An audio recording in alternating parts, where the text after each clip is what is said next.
right, so if you guys have any questions in the middle of the lecture, feel free to raise hand or message me or unmute yourself and ask your question. Yeah. All right, so let's go to the slide.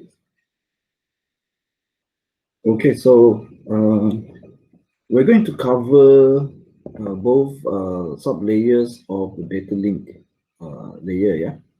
So the first sub-layer is called the LLC, okay? And the second sub-layer is called the MAC. LLC stands for Logical Link Control. MAC stands for Media Access Control, right? So before we go into that, we're going to look at, in general, what is this data link layer. Okay, so we look at the protocols provided or services provided by this layer, right? And then we're going to look at the LLC and the MAC, although it says here MAC, but we're going to cover both, right? So we're going to look at the media access control. Media access control basically means how are we going to insert our data, our PDU into the media. Okay, so different media have different characteristics. So definitely we'll have different media access control, right? And it's related closely to the logical topologies used, okay, for that network. Okay, so typically we look at the physical topology, right? And then we design that, and we have that. Then we impose logical topology on our physical topology. And when we look at the logical topologies, we look at what are the connectivity between all these devices, yeah? So depending on that topology we employ, then we look at what kind of media access control techniques we can use. Okay, so we're going to look at several, the legacy ones and also the current ones, yeah, right? And then because of that, we want to see the different types of logical topologies. Since we say logical topologies affect our media access control, right? So we're going to look at different types of logical topologies. What about physical topologies? Okay, so although it doesn't affect our media access, but physical topology and logical topologies, although they look the same, but okay, maybe they're implemented differently. I'll give examples later, right? So we need to differentiate, yeah? We need to understand some of the similarities or differences when we look at the physical and logical topologies, right? So for wide area network, okay, what are the media access control usually used for that, right? So we look at the characteristics for those media access control on the WAN topology. So wide area network, as we know, is remote, right? Linking remote networks together. And so what kind of physical topology normally is employed? Okay, what are the restrictions available that actually impose that kind of physical topology? And then since we also know that we have logical topology, so how does the logical topology works on the different types of physical topology for wide area network? Okay, and then we look at the same for local area network. Remember, the distances involved in between wide area network and local area network actually impose not only through the costing, the budget, okay, but also administrative. So when we look at how we implement the physical topology for wide area network and local area network, a lot of the decision comes down to those two, right? But more towards the cost. In a local area network, everything is close together. So the cost of implementing certain topology, okay, might not be, might not be the same as if you employ the same topology for wide area network. Maybe if you employ the same topology for wide area network, it will be prohibitively costly, too expensive. So then we want to try to save costs. So what kind of topology suitable for wide area network and LAN? Okay, so when we have that, then we start to think about the logical topology, right? And the logical topology, then we have to think about the media access for those different types of topology, right? So that's why we look at the characteristics, right? So that we can differentiate, we know why is it employed this way and why not a different way. Okay, so at the MAC, it has a feature functionality that is encapsulation. Okay, so the PDU from the network layer above it comes down to data link, right?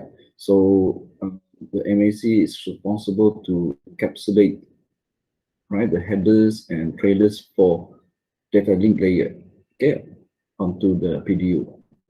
PDU in data link is called frame, right? So we're going to look at the features of a frame, the header, what are the fields inside, and what are the fields inside the trailer as well. Okay. Right. So just to recap, we can see that data link layer is at layer 2 of the OSI model, right? So basically it prepares the network data. Okay. So the network with its packet, packet PDU is called packet network layer.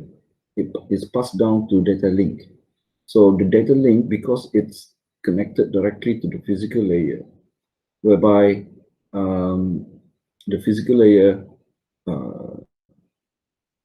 is specifying what kind of, will know what kind of media, right, is going to connect to.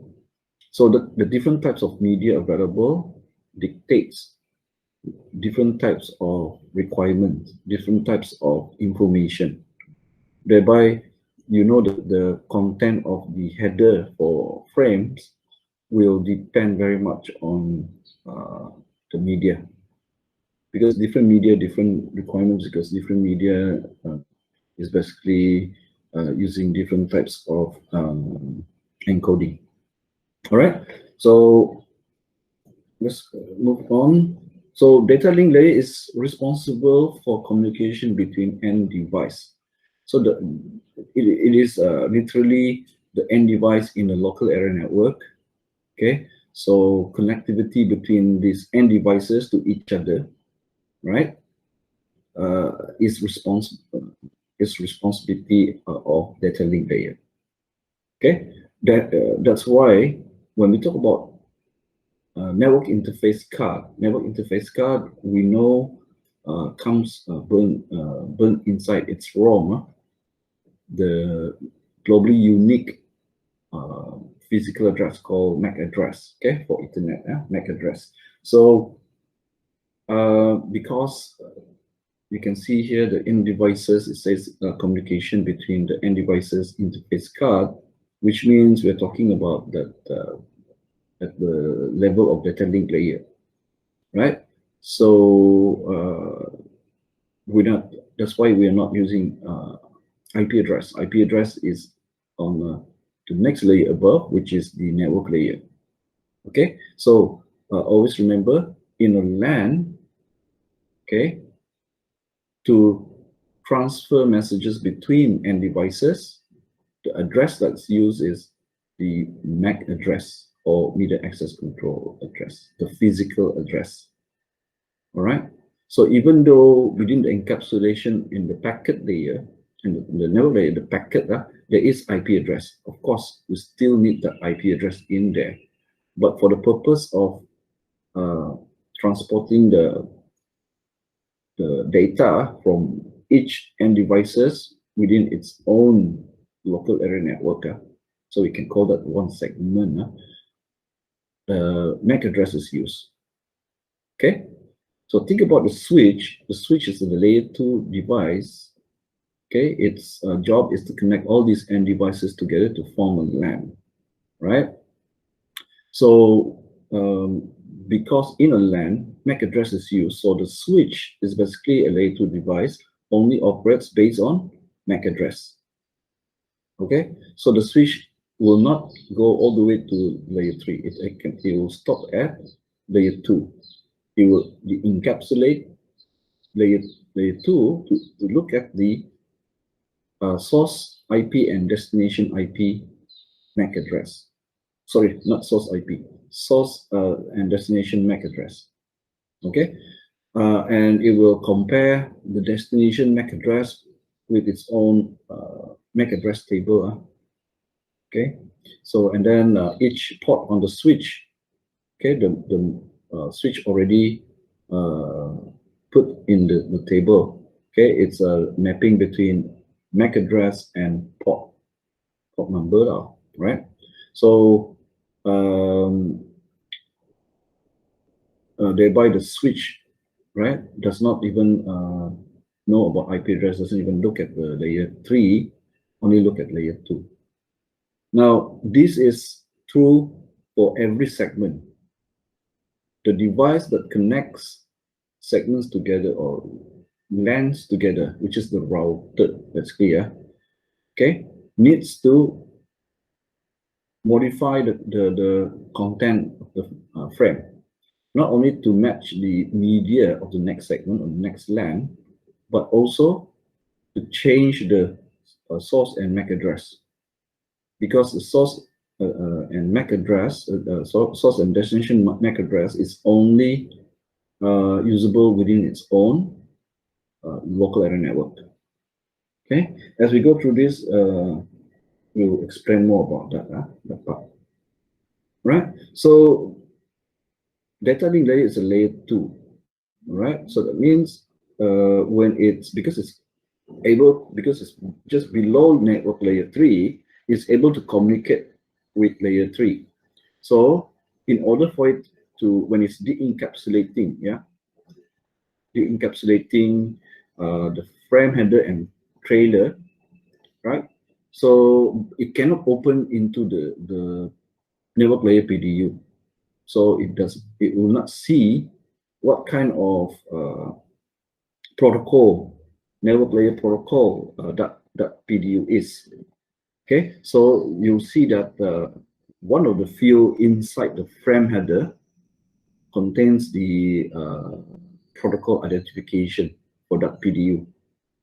This is so that the data link layer is able to pass the PDU to the correct protocol, okay, in the network layer. Right, we'll see the field later. We'll look at the fields in the frame. So because IP version 4 and IP version 6, as noted here, are two of the TCP/IP protocols. Okay, if you are using some other protocols, then for example, the Apple Talk and the NetWare, mobile NetWare-based protocol, then you will also need to know, for example, the data link layer needs to know the kind of protocol to pass it to the correct protocol in the network layer, right? So in the TCP/IP protocol model, there's only two. It's either IP version 4 or IP version 6. Okay, now the thing is, because of the way we are transitioning between IP version 4 to IP version 6, okay, one of the method is we can actually run both at the same time. That's why it's important for data link layer to know what kind of protocol the PDU it has inside, so that it knows which one to pass to which. When it looks into the protocol field, it notice it's IP version 4, when it encapsulates its own header and trailer, and it wants to pass the PDU up to the network layer, it will then pass it correctly. Okay, right? So the field is needed because it cannot look into the network layer PDU.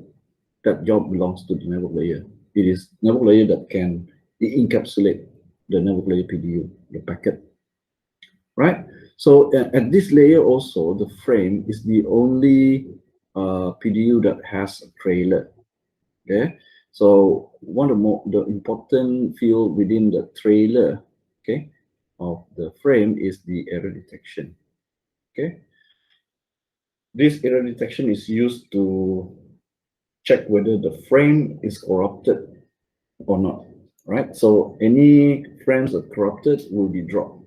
It will not be forwarded. Okay, that's it. There is no there's no information sent back to the sender. It's just simply dropped. All right. So because a switch works at data link layer, and switch opens up until data link layer, so it is actually responsible to check. Okay, so the switch is the intermediate device that going to check the trailer field. Okay, that has this error detection value, and then is the switch that's going to make the decision whether to drop the frame or not. Okay, so if the switch detects that the frame is corrupted, the switch will drop the frame and will not forward it. All right. Here we want to see the data link layer divided into the two sub layers. Okay, so we know physical layer basically the layer that is responsible for physical protocols for the physical aspect of our network, right?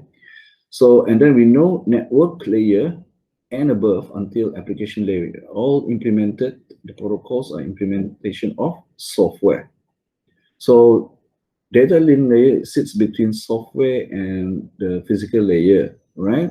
So in order to connect the software and the hardware part of the network, data link layer is divided into two sub-layers, right? And as you guess it, the LLC sub-layer is the software part of data link layer. Okay, so it's governed by the this protocol, the LLC protocol from the IEEE, and its name is IEEE S02.2.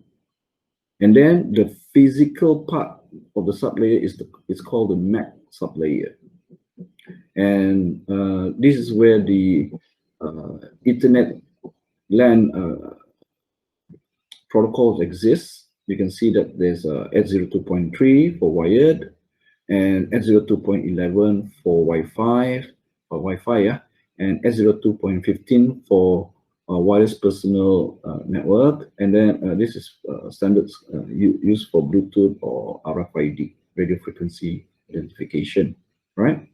So as you can see, that means these standards are for the hardware part of the media.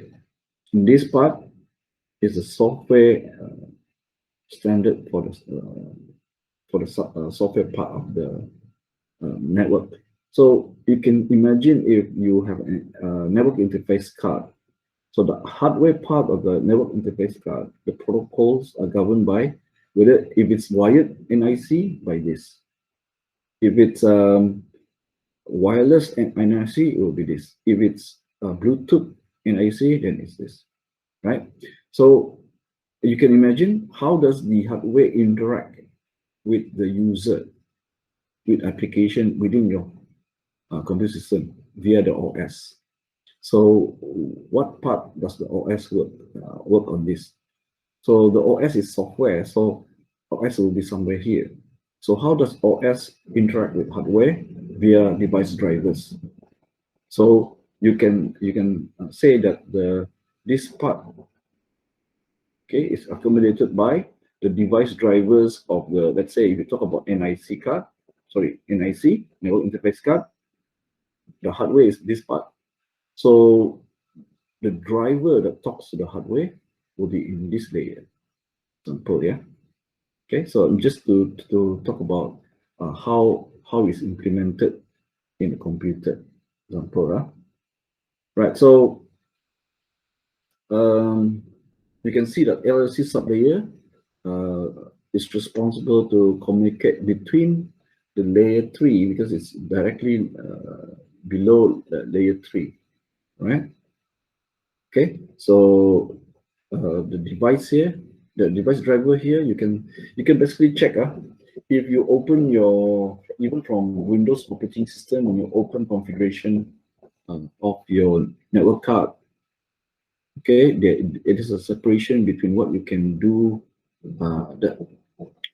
for the network card itself, okay, network interface card itself, where you can set certain things, but it's actually separated from the protocols of the network layer. Okay, so I'm just gonna very quickly show you the example of this. So if we go here and then I'll just check let's say properties, make sure. I prefer the previous, this one, change adapter option. If you come over here and then when you look at this, right, I'm opening up this my network connection. So when you look at this configuration, right, so this is basically representing your NIC. So when you go to configure, you're basically configuring the hardware itself. So that means these are the part of the LLC things that you can check or you can configure for your hardware, right? You can see the driver, all this, and so on, right? But then if you want to configure other things like IP address or whatever, so its configuration will be here. You can see if I want to configure the IP is network layer, so now it's actually abstracted out from the data link layer where the driver are, right? You go here, so here you're configuring the network layer attributes, right? Network layer attributes already. Okay, where you want to set the IP address, all these are network layer configuration, right? So as you can see, when we talk about the layers, yeah, okay. So what I was showing you is how's the operating system implementing all this, okay? Right. So the MAC sublayer is governed by the hardware part of the standards from IEEE. Yeah? So it says here it's responsible for data encapsulation, right? So because the MAC sublayer actually is the physical, okay, physical part of the data link layer. So it knows about in more detail about the physical characteristics of the media, right? Since when we want to transport our frame through the physical media, we need to follow the characteristics of the media. So it makes sense that the MAC sublayer will be the one to encapsulate the frame, okay, or encapsulate the PDU to become a frame, right? Because it knows what are the information to fill the fields within the frame's header. Okay, so and because it also knows the media, right? What kind of media will entail what kind of logical topology you have employed. Later we'll see when we look at the logical topologies, the different types, right? Then we know certain media, only certain media can be employed based on the standard protocols on certain logical topologies. So since the next sublayer know the media, it basically governed by this as the standard, so it knows what are the logical topology. So it also know, okay, what media access controls to employ in order to insert our data onto the media for transport, right? Right. So this goes back to what I was talking about earlier, right? So you see, it says here packets exchange between nodes. So here the nodes doesn't refer to the end devices because we are talking about packets, which means it's a network layer. Okay, because packets are at the PDU at the network layer, right? So when it says packets exchange between nodes, this node refers to local area network. Okay, a LAN. So it says here experience numerous data link layers because when uh, when we go from router to router, router operates on layer 3, but it also can, because it operates up to layer 3, it can also work at layer 2. So this is the thing, yeah. When the device is capable up to a certain layer, means it's also capable to do necessary things at the layer below.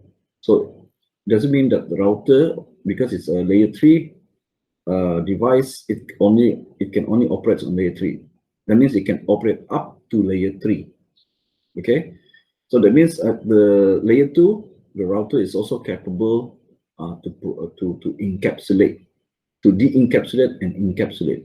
So whenever the router de-encapsulate layer 2 encapsulate, okay, because it's going to be responsible to move the packet. Okay, the packet itself doesn't really change at the uh, at the router because the IP address will be valid from the source all the way to the destination. What does change is at the layer 2, even at the router. So because when the router is moving your packet from one network to another network, it also notice if the media that is forwarding the packet through is of a different, okay, a different media. Okay, so the frame at the frame will incorporate different field information. Okay, depending on what is the next media. If it's the same kind of media, so it doesn't need to change it. But if it's a different type of media, for example, from here, Ethernet connection here, it looks like straight through cable. So that means it could be a UTP cable or STP cable, a copper wire. So it's copper wire electricity, right? And then serial connection, maybe it's still copper wire, but then the characteristic change because in here we are connected between router and switch connects to other devices. But usually for serial connection like this, right, we have two nodes only, separated maybe by a distance, right? So then maybe we don't need addressing. Later we'll look at the topology. Again, come back to what I said earlier on. When we look at the logical topology, normally we know, okay, what kind of media access we need to do compared to a different topology, right? So let's look at what the router actually can do, right? At the data link layer, right? So you can see at each hop means hop here can represent router because connectivity between router is considered as a point-to-point usually, but you may have another connectivity to another router. The terminology hop means between one router to another router. Okay, so if you have several routers connected together, right? So from one router to another router is called one hop, right? So again, if it continues the journey, another hop. Continue the journey, another hop. So in this example, there are 3 hops, right? So when we talk about hop although we think about a router, but it's actually the connectivity. Yeah. Okay, I'm not sure that's the right one. The connectivity of the path. Okay, the path maybe is better. The path between one router and another router. So we don't, because if we count the number of routers is 1, 2, 3, 4. Okay, so we don't really associate hop directly as a router. We cannot say that the hop is actually a router. So when you think about hop, is more like the path between two routers.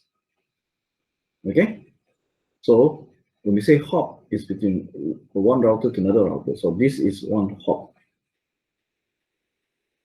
another hop, another hop. So altogether 3 hops.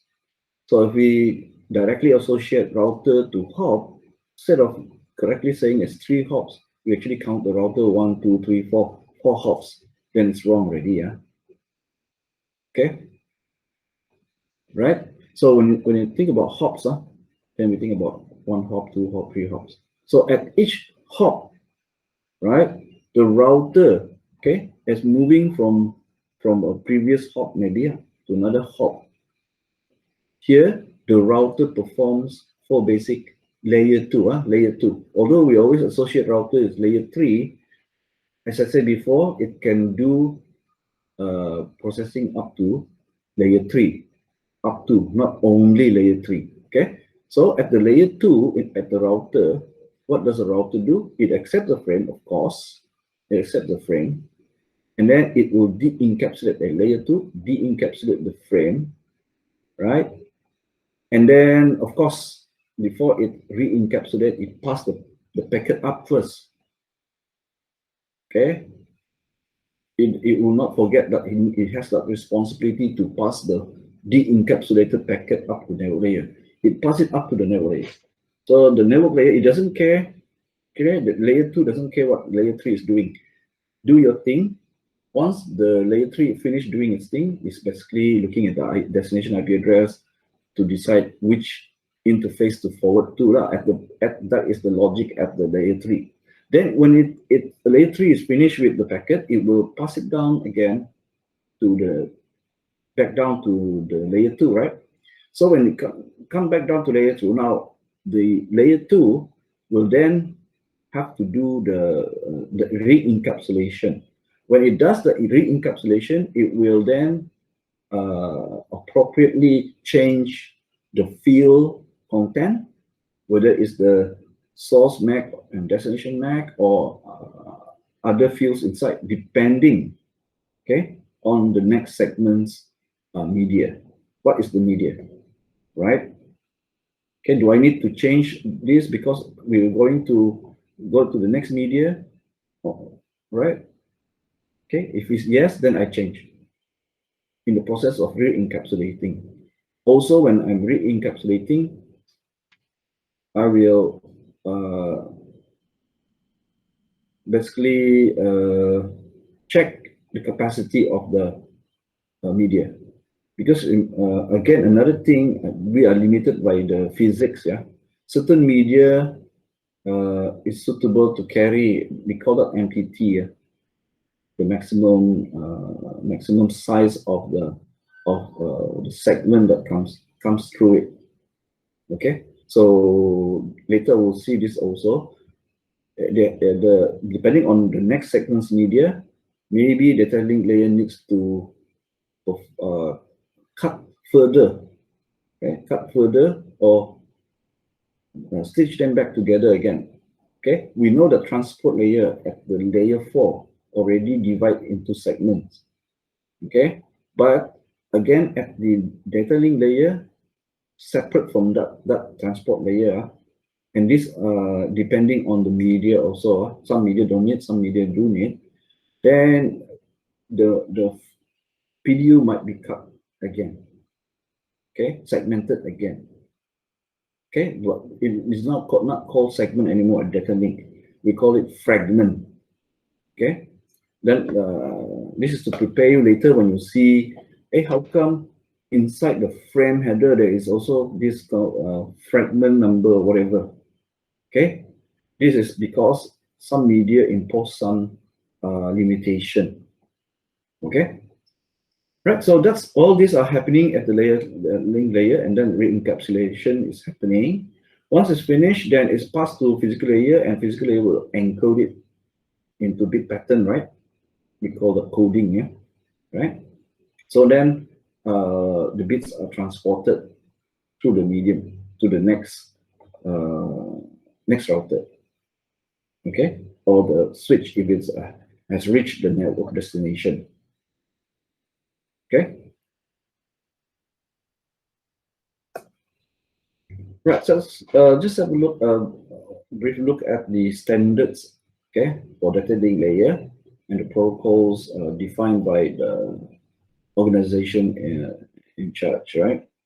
So remember, the hardware part is defined, and also basically some parts of the software part is defined by IEEE. Okay, but then the hardware part, when it involves wide area network, then other organization define certain other standards when it becomes wide area network. Why? Because it will involve telecommunication infrastructure, for example, right? So when we first create the internet as we know it, right? We have to depend. We don't create the infrastructure because, oh, I need internet, so I must deploy. Yeah, I must deploy the network, all the cables, all the, you know, the electric communication pole, all if wireless, I need to put in the repeater, whatever.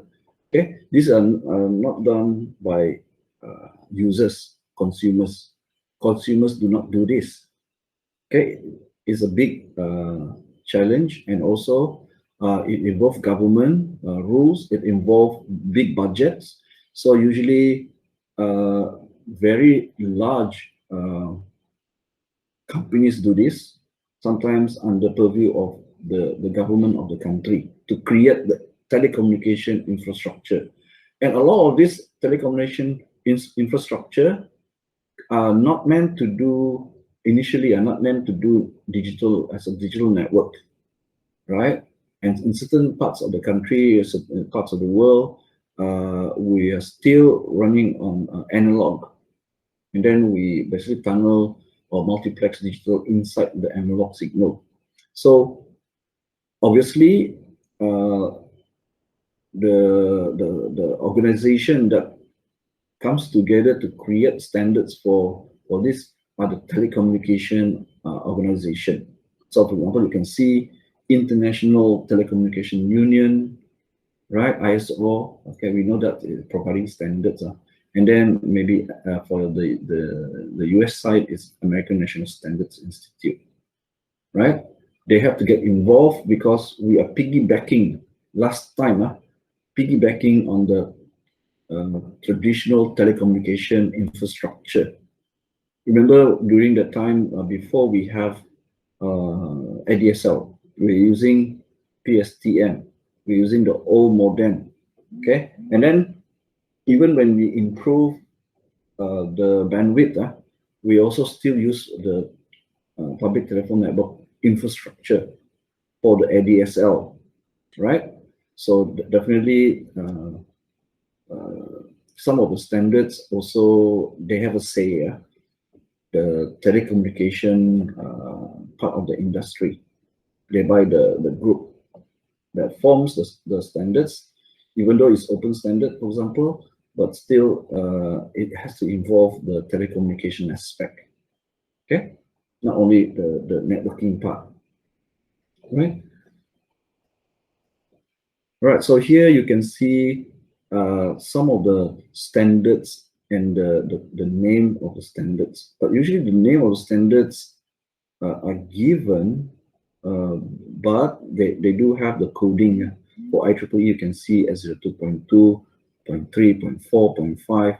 But at the side, for humans to actually differentiate between all those coding, we can see logical link control, Ethernet, token bus, token passing, wireless LAN, mesh, okay, Bluetooth, WiMAX, so on for IEEE. And then you can see that for the telecommunication side, it's more for wide area network. You can see all these are standards for wide area network. Okay, for normal consumer, home consumer, we normally use ADSL. Nowadays, we use fiber optics. Yeah, if you have Unify, so that's again different standard. For most businesses, okay, they probably prefer to use ISDN standard. Yeah, we also work on the public telephone network. Okay, infrastructure. Right. So there are a few here as well. Yeah, but most of these are, you can see whenever you see FDDI fiber is fiber optic. So fiber optic is usually due to the cost. Usually, it's meant to provide high bandwidth link remotely. Okay, that means connecting networks via wide area network. Right, and then you can see for layer 2, we focus on LAN. Okay, so we are looking at you must remember the frame works between end devices and switch and between end device inside the LAN, right? But when we look at the route communication between router and router, maybe it's remote. Okay, we also need standards for the data link layer for that kind of situation. So you can imagine this one is LAN, okay, LAN, but that's why we don't see this part. Okay, so think about it. Data link standards. This one for mostly for WAN. Here mostly for LAN. Okay, local area network. We don't deal with this. We deal with this. Okay, the IEEE. That's why when you look at here, we focus on LAN, so we look at IEEE. Later, we'll also touch a little bit on wide area network, but we focus more on the LAN standards. Okay.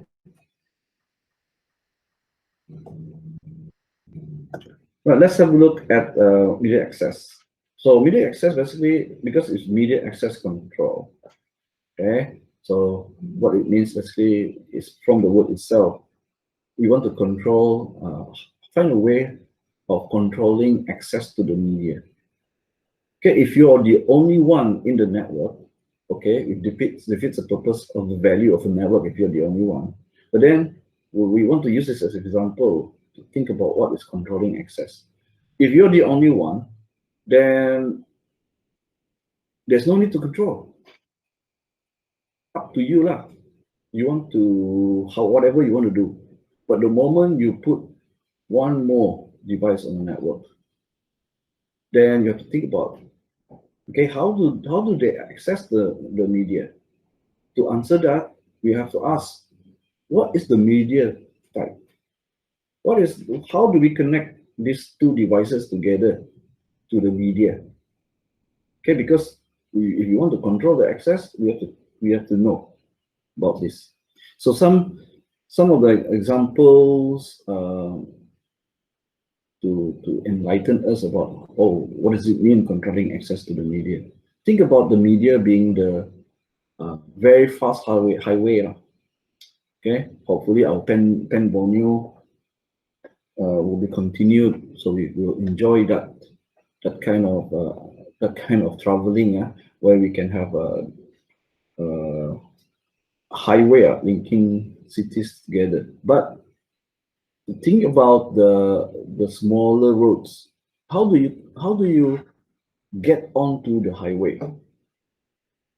Okay, or for some parts of the world, the English word is motorway.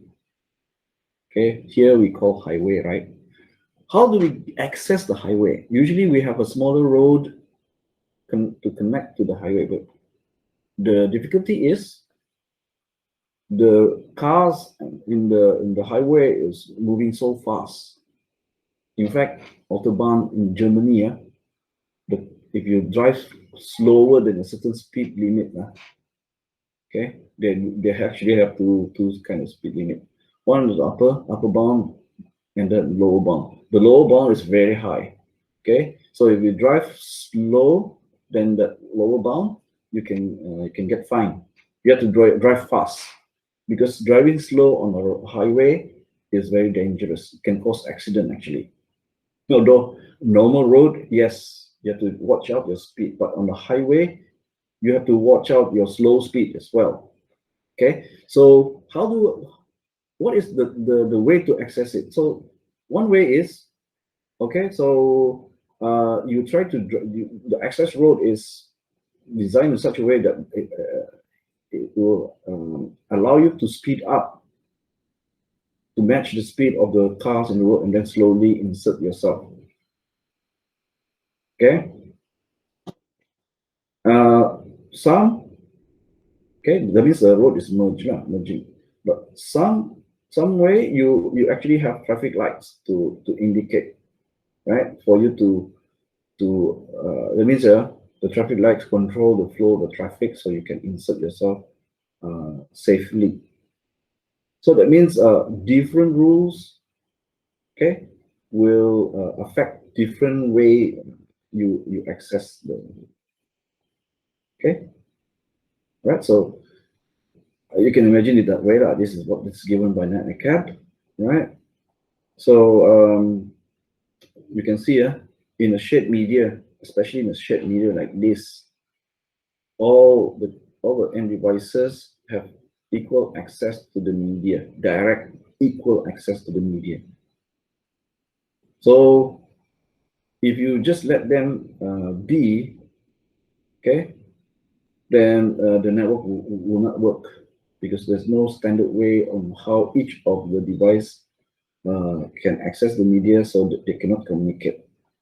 So that means we need to regulate, or we need to provide a way for these end devices so they can follow this standard, how to access the media, right?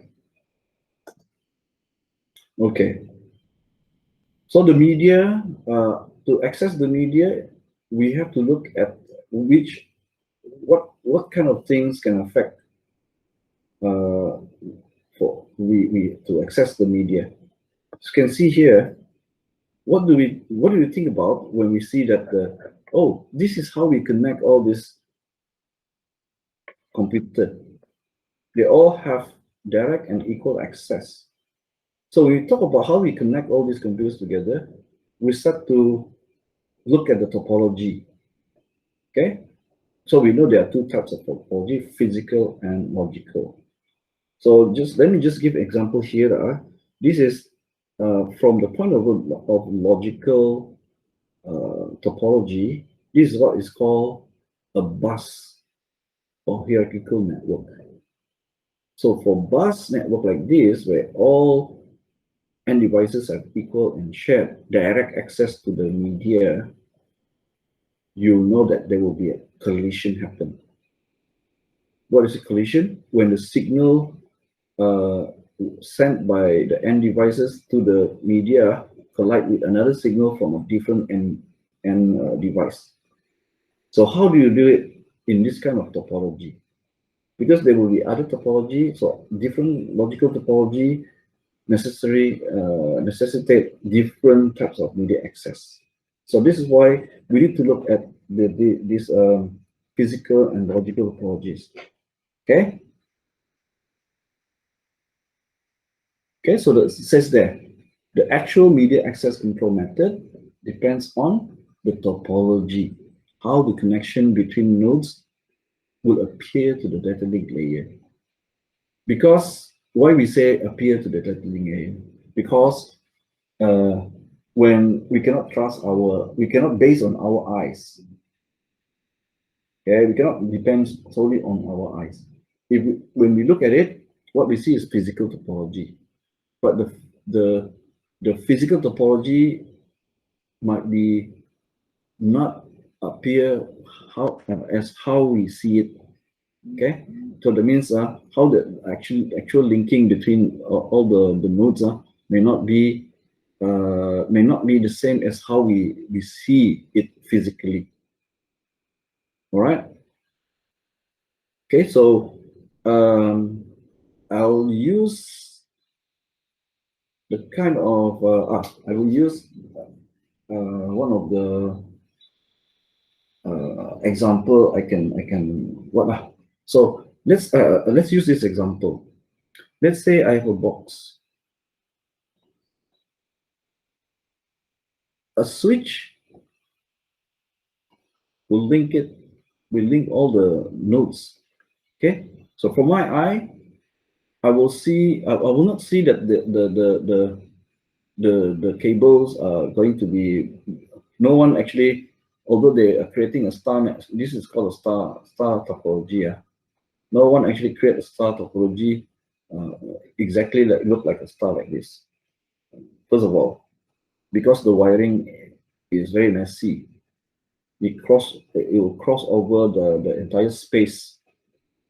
What you will see basically is usually if you have let's say our lab, okay, these are computers arranged across the tables.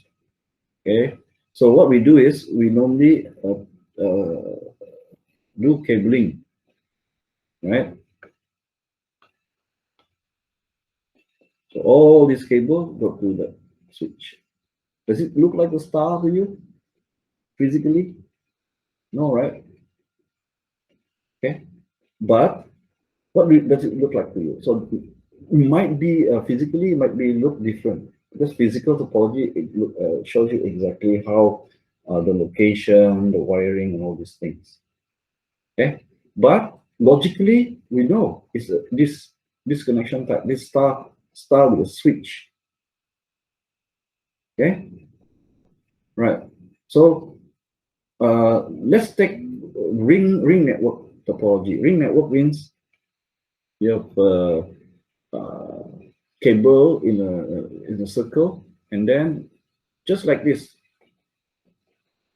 but instead of terminating at either end, we connect it, becomes a circle, right? And then we just attach, right? So it's very similar to bus network, right? But bus network, same, we attach there, but bus network terminates here. But whether we terminate here or we reattach it back, what is it? We get a ring, right? So what kind of this is physically,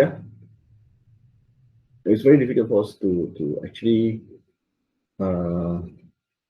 say, oh, this is what what kind of topology, what kind of topology, because of the wiring, right? But when you look at the logical, we know, oh, this is a shared, because all the nodes are connected directly to the cable that connects every host. So the ring network is actually a shared medium, which is totally different when you talk about switch, right? So the device there make a difference because we can create a star network with a hub. But what is a hub? Hub is basically, although physically, hub is also a star network. Normally, ignoring the way you line up the cables, right? But inside how it works, hub is actually just like the traditional bus network in terms of shared media. Okay, because hub basically when a host is sending a message, it just go to everywhere, it's broadcast everywhere, right? Okay. Okay. So the second option, media sharing. How the nodes share the media.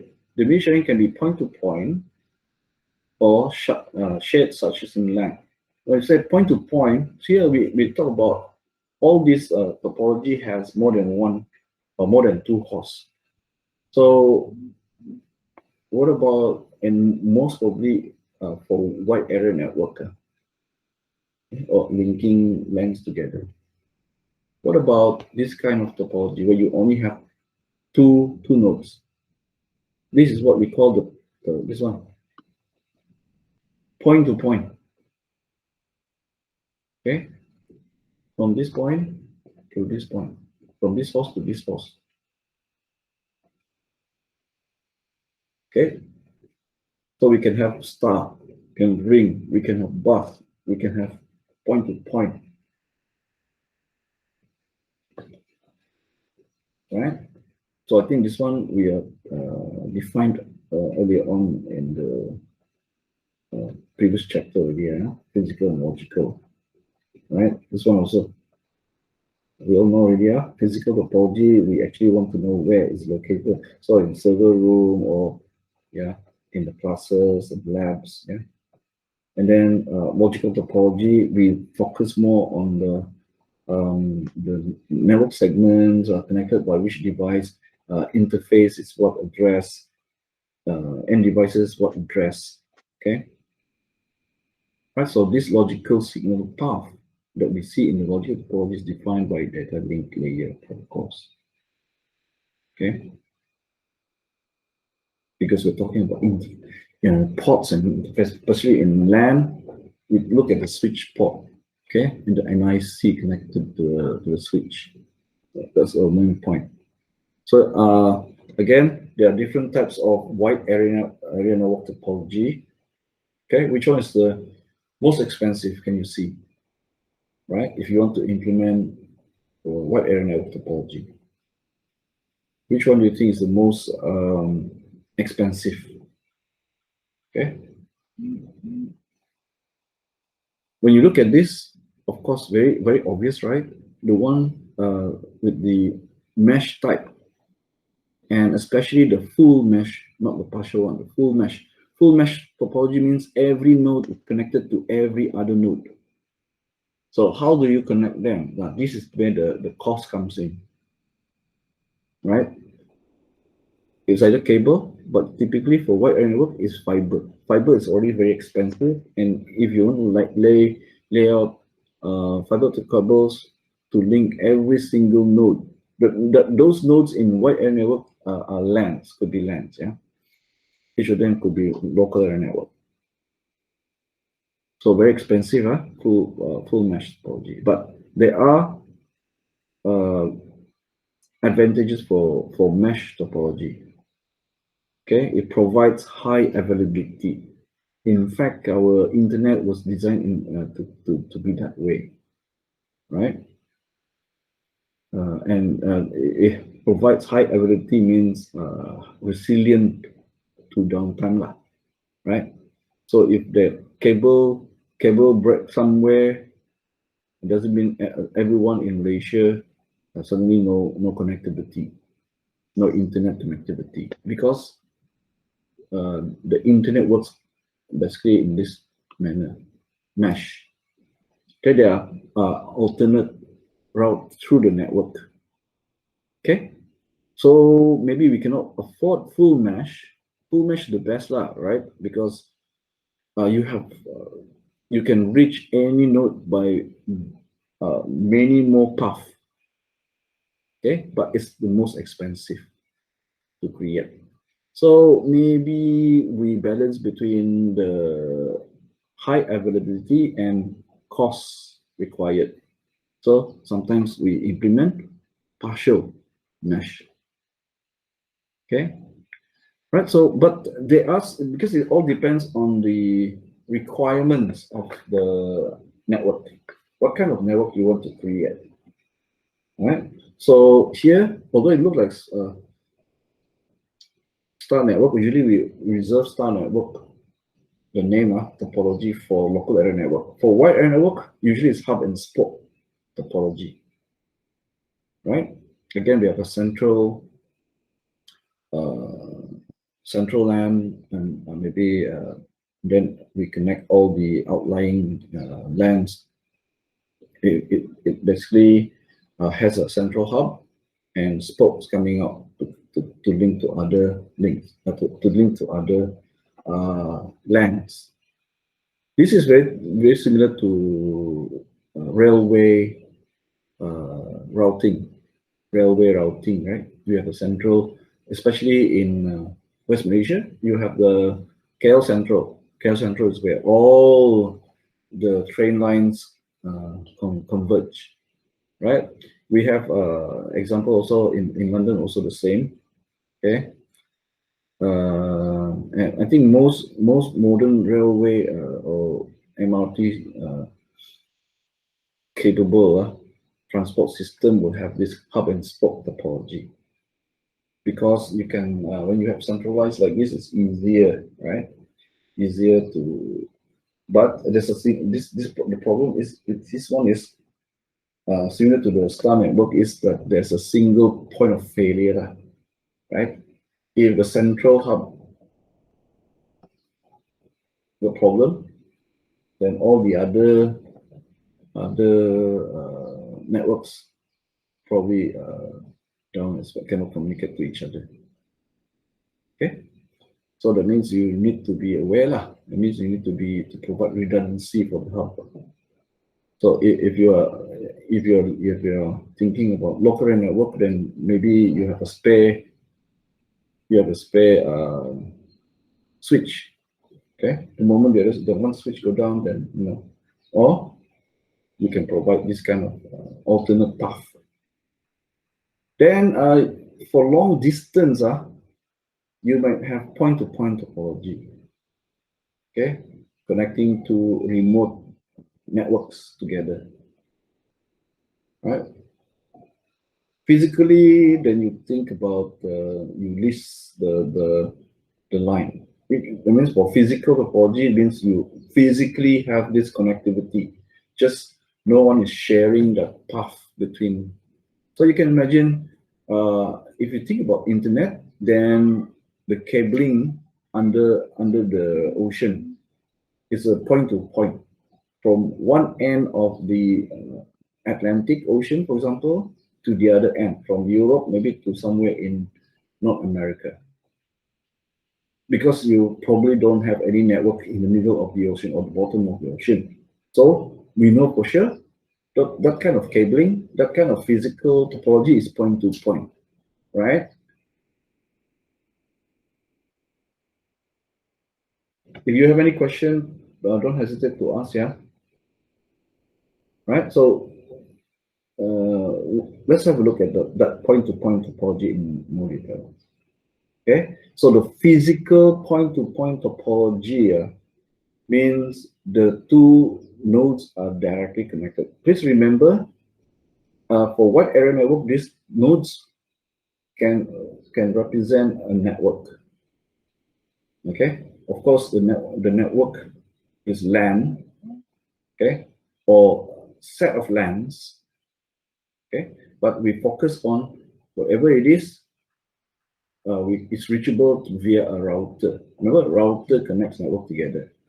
So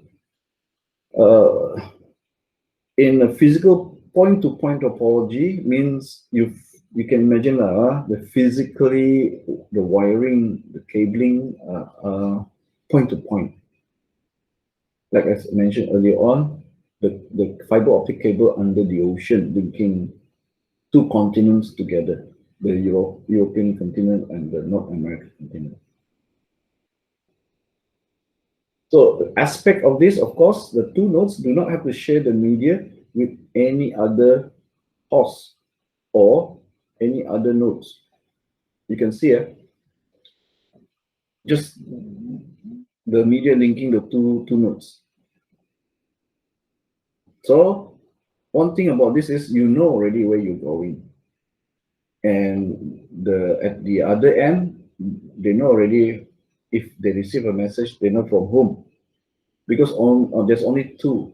So both nodes know if they're receiving or if they're sending, where is it going to? Or if it's receiving, from where? There's no need to differentiate anymore. There's only one destination or one source, right? So think about it. If you think about it that way, do you still need address? You still need addressing in the header. That's why the last statement here. Therefore, the logical data link protocols can be very simple, as all frames on the media can only travel to or from the two nodes. Right? If you already know, there's no way you can go anywhere else. Do you still need to know the address, or do you still need to employ addressing? The simple answer is no need. Okay, so you don't use addressing. Okay, it's become simpler, right? Okay, the fields no need to have address means you have extra bytes left over, which can be used by the PD, the data, okay, by the data. Then you can redirect more of your fields, because it's unused field now, no need to put address, can use it for the data. So that means the data transport become bigger, right? This is a direct consequence of that now, right? What about logical point to point? What do you mean by logical point to point? Means to the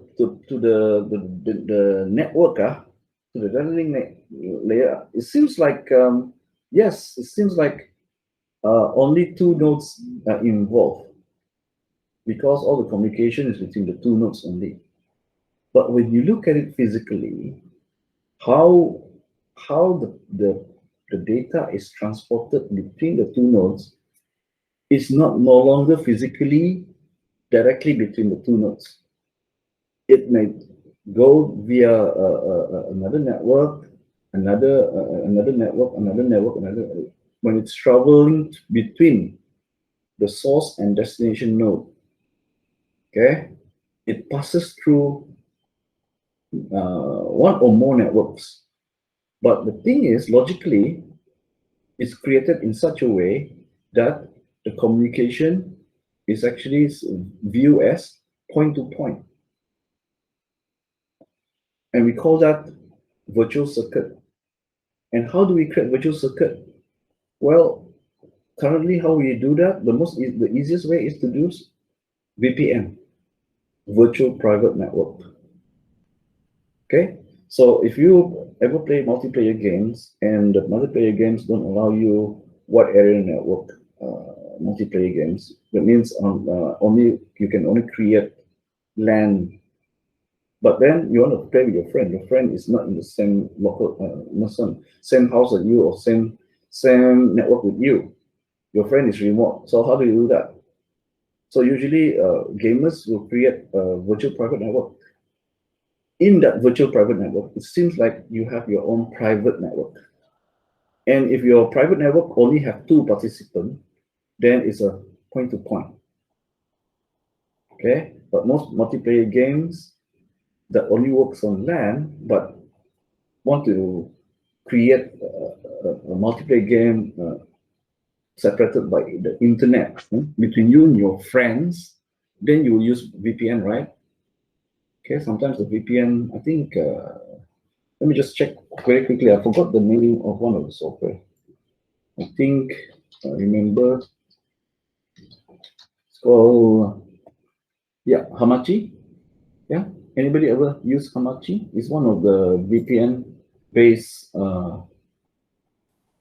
VPN. Very long time ago. Yeah, Very because old. because nowadays most games allow multiplayer over the internet. But the earlier multiplayer games, like Doom, for example, Doom, remember? I don't know whether you played Doom before. The old Doom is a LAN-based game. You are on multiplayer, so that's why last time they have LAN party. They come together, connect their computers, and they play multiplayer games together, physically together. Okay, but what if your friends is too far away, cannot come to a LAN party? Last time, so they have to create VPN kind of network.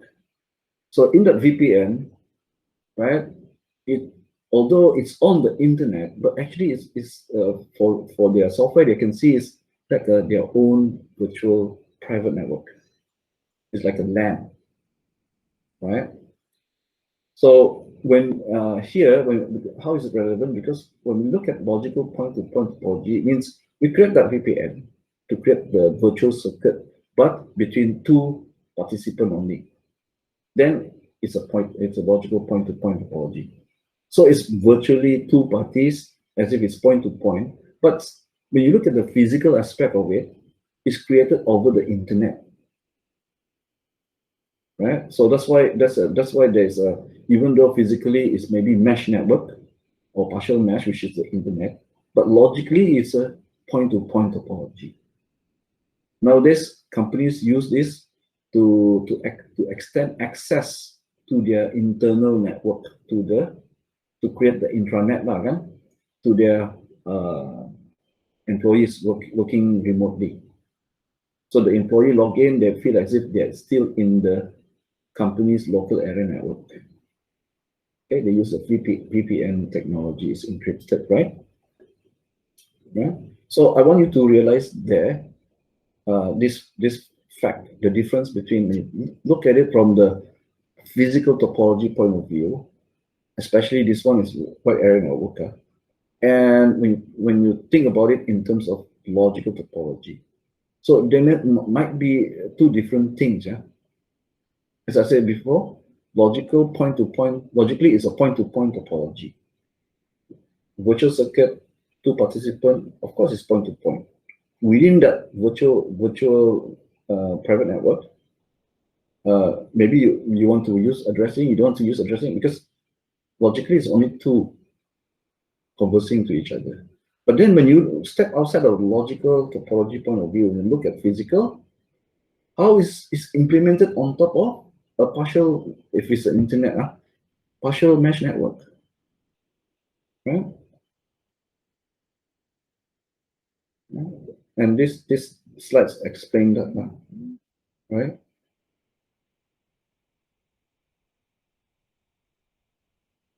Okay, so the cloud represent the basically the internetwork or internet, right?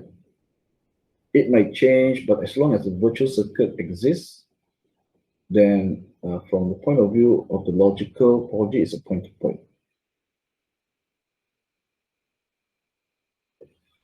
So that's why we say, so in this case, what kind of media access method will we use? Are we going to look at this, the content of the cloud, and then we say, oh, you know what? Media access should be like this, because of like also many. But the thing is, logically, you're only talking, the talking nodes are between these two nodes only, right? So that's why we say the media access method make no sense if we base on these two is actually a point-to-point. So it makes no sense that when we say we want to employ media access method, we will use the point-to-point media access method rather than physically what we see. There's so many things there, so okay, we base on that, right? So media access method used by the data link protocol is determined by the logical point, in this example, point-to-point topology, not the physical topology. Okay, so the takeaway from this is the second sentence. It means that logical point-to-point connection between the two nodes may not necessarily be between two physical nodes at each end of a single physical link. Okay, earlier on we look at the physical point-to-point topology. Yes, this is possible. Very expensive, but it's possible. You basically, this is a line, okay, from the provider. Some company prefer this way because maybe not secure, because VPN also secure. This is for security. You think about security, yes, no one is actually sharing that line. Okay, this one also, if your VPN implementation is secure, then no one is sharing the line also, so security is still okay. But maybe more towards, I don't want to share bandwidth. I don't want to share bandwidth because here although we don't look at the physical aspect when we talk about the media access, but the bandwidth of your communication is affected by the other things inside the cloud. Yeah, the other things here cause latency. And not only that, but when you're traveling through there, those paths are shared with other users. They won't be able to see your traffic, but they affect your traffic. So some companies prefer this way. They're willing to pay a lot of money because of that. They want the bandwidth to themselves. They want a guaranteed bandwidth. Okay, depending on what data they want to travel between the two, they want a guaranteed bandwidth, no sharing with anybody else. Okay, they can control the bandwidth. Here, how to control the bandwidth? If you're using the internet, for example, you cannot control, right? Okay. Right, so just now we're talking about it more in terms of wide area network. That's why we can see that this part inside the cloud makes it wide area network. Okay, right? Because of the distance and the different networks inside, usually it's the internet, right? So that's wide area network. So now we look at LAN topologies, how we connect physically and also logically, how we connect our end devices together, right? So here the example in the on the right hand side, you can see the typical one, star topology, and most modern networks actually use star topology. But be careful, you can have a star topology, but one the device that connect all your end devices, okay, could make it a legacy network, could make it well, a more efficient, maybe more efficient, but not as efficient by the choice of the intermediate device you use. Yeah, but here we just look at how we connect them physically versus later how we connect them logically. Okay, so if you connect the star topology, you can connect it using switch, which is very efficient, allow duplex and basically duplex communication and doesn't suffer from collision. Or you can use hub, right? Hub means half duplex communication and definitely got collision, right? Right. So we look at the aspect later, but here we just look at the shape first, the physical topology. Look at the shape. So when you connect computers together, the first one, it looks like a star, right? Physically. So we call that star topology. And when we extend the star, we link the maybe two or more star together. We call that extended star topology. You can see that at the side. Okay, this right? We just connect the two stars together. We then created extended star topology, right? The legacy network like this one is called bus topology. We used this example earlier on. So the big is not really bigger, but it just to show you the shape. That is in this kind of legacy network, that is called a T connector. The T connector is used to connect the wires together, right? And at the end, the oval things here are called the terminator, the bus terminator. It terminates we cannot just have a wire, we cut it and then that's it, right? We terminate it to allow the wire to complete the circuit basically. So if you don't have a complete circuit, no electricity flow through, right? So the terminator acts as the circuit completer, so that the constant electrical signal flowing through the wire. So you see what you get what you see. These are all connected. So if there's electricity flowing, it goes all through all the cable, right? So we call that share access, right? And then if we connect one end of the bus topology to the other end, we form a ring, right? cable, a ring of cable, and then since we're still attached to the cable, right, like this bus, basically you just take the bus network, connect one end to the other, form a ring, and becomes a ring topology.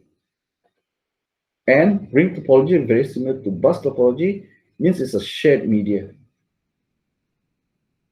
Okay.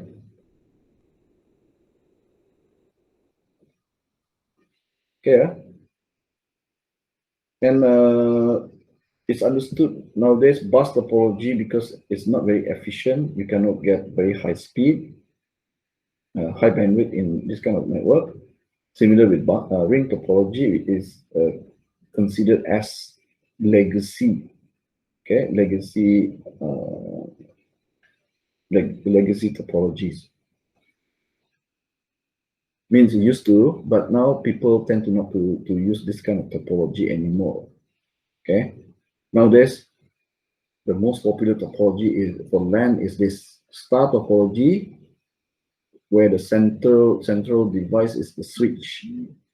If you have a hub inside middle, although you have a ring topology, basically you're still in this situation like bus topology if you use a hub. That's why although hub is cheap, right? But it's a layer one device, so it doesn't understand MAC address, so it cannot perform switching. So it only replicate the signal to all ports. So basically, it's a broadcast also. So same as here, right? So popular modern topology is star with a switch in the middle. It's more efficient. Solve the problem of the shared media. Later we'll see what is the problem. Okay, so I was talking about half duplex and full duplex. Half duplex communication simply means at any one time for half duplex, you can either send message or receive message, but not at the same time. If you try at the same time, the messages will collide, right? Will collide, resulting in data corruption. Full duplex means you are allowed to do both at the same time, send and receive at the same time, right? So you can see the devices are connecting. Let's say you want to connect using star topology, using hub. So hub only because it's just replicating the signal as broadcast. So it's half duplex. Whereas switches, when it's switched two hosts to talk to each other, that means at that particular moment, only two hosts will be talking to each other. No other host will share the media, because although it's electronic switch, digital switch for the switch device. You can think of like last time when you want to make a phone call, you call the operator. Can you connect me to this number physically? The switch operator will connect your wire to the other person's wire. Okay, last time telephone before they switched to automated switching, that was how it was done, right? But the idea is that physically switch it. Here, of course, it's very fast, digital switch. Okay, the moment the switch know, okay, that port and this port want to talk, so it will create a direct connection. The switch the two ports together so that the device on one port can talk directly to the device on the other port. So no, it's not shared anymore. As long as the switch is between the two, they're communicating. The other hosts cannot connect to those two, right? But of course, the switching is done very fast. So to all the devices, it's as if they can talk to anyone at any time, any host at any time inside the LAN, right? And you will remember that let's say your TP cable, the unshielded twisted pair, they have 8 pairs, sorry, 4 pairs, 8 wires, right? Okay, so one pair is used for, definitely be used for sending, and then another pair is used for receiving. This allows the full duplex communication to occur. Yeah, so we need different wires for different signal. Because they are separate wires, you can have both sending and receiving at the same time, right? So half duplex communication is slower, right? Because one host have to wait for the other host to send before this host can send. Okay, right? So that means it's slower. You cannot increase you can increase the speed of sending the message, but you cannot increase in terms of uh, sending and receiving at the same time. Right? Now, I want you to realize something. Our Wi-Fi, wireless LAN, because we are using the air as our medium, because the microwave or radio signal travel through the air as waves, right? Because the air is basically a shared kind of media. So, because it's shared media, Wi-Fi also operates in half duplex. Not sure whether you guys realize this or not. Okay, this is one of the reason. Not there are other reasons, but one of the reasons why the Wi-Fi is slower than the current wired network. Of course, they might come up with new technology like maybe yes, because the transmitter and the receiver, okay, when they transmit to the access point, the access point can only communicate with one at the same time. You probably can create access point that can accept traffic, full duplex traffic, using different frequency for each traffic, okay, and also to multiple hosts at the same time. But then you increase the cost of the access point, because then now you have to have different and different antenna, more antennas, more, all this become more. Okay, so right now it's a balancing act between increasing or choose a different technology altogether. Okay, different way to do it. But right now we are using Wi-Fi. Okay,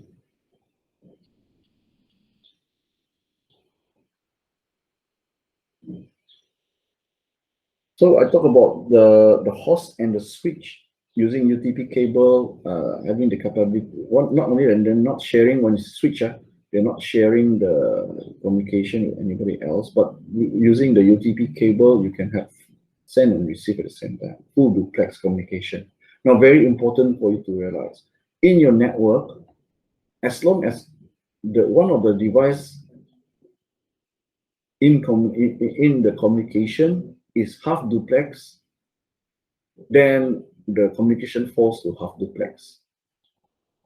Both end must support full duplex to have full duplex. If one end or any intermediate device in between the communication is half duplex, then the whole communication path is become half duplex. Right? Just for you to realize that. So when you half duplex, immediately your bandwidth go down. Go down. Right? Then I think this is a repeating of what we say earlier on. This one also, just more detail. So feel free to read the more details. Right, I move on to this logical topology. for shared media. Okay, so we have two types: contention-based access and control access.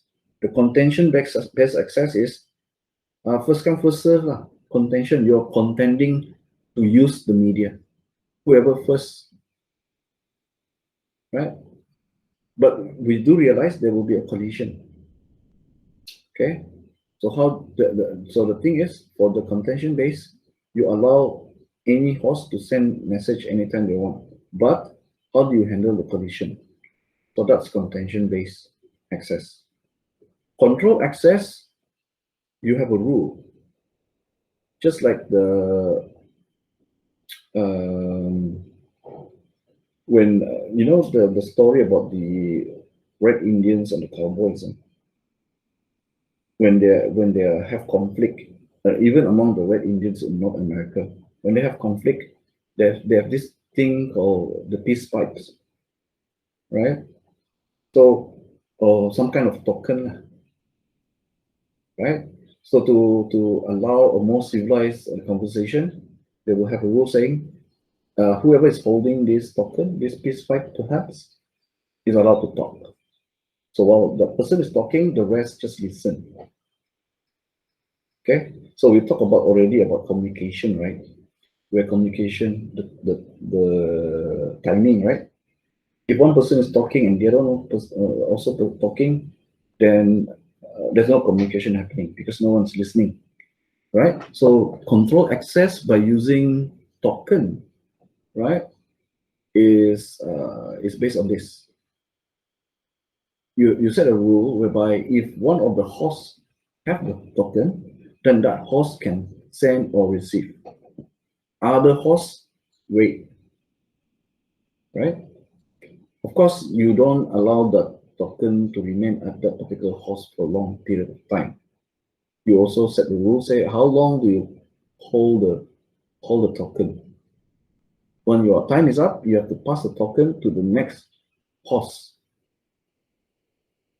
And then this go on over and over, okay, in the network. Token being passed from one host to another host to another host.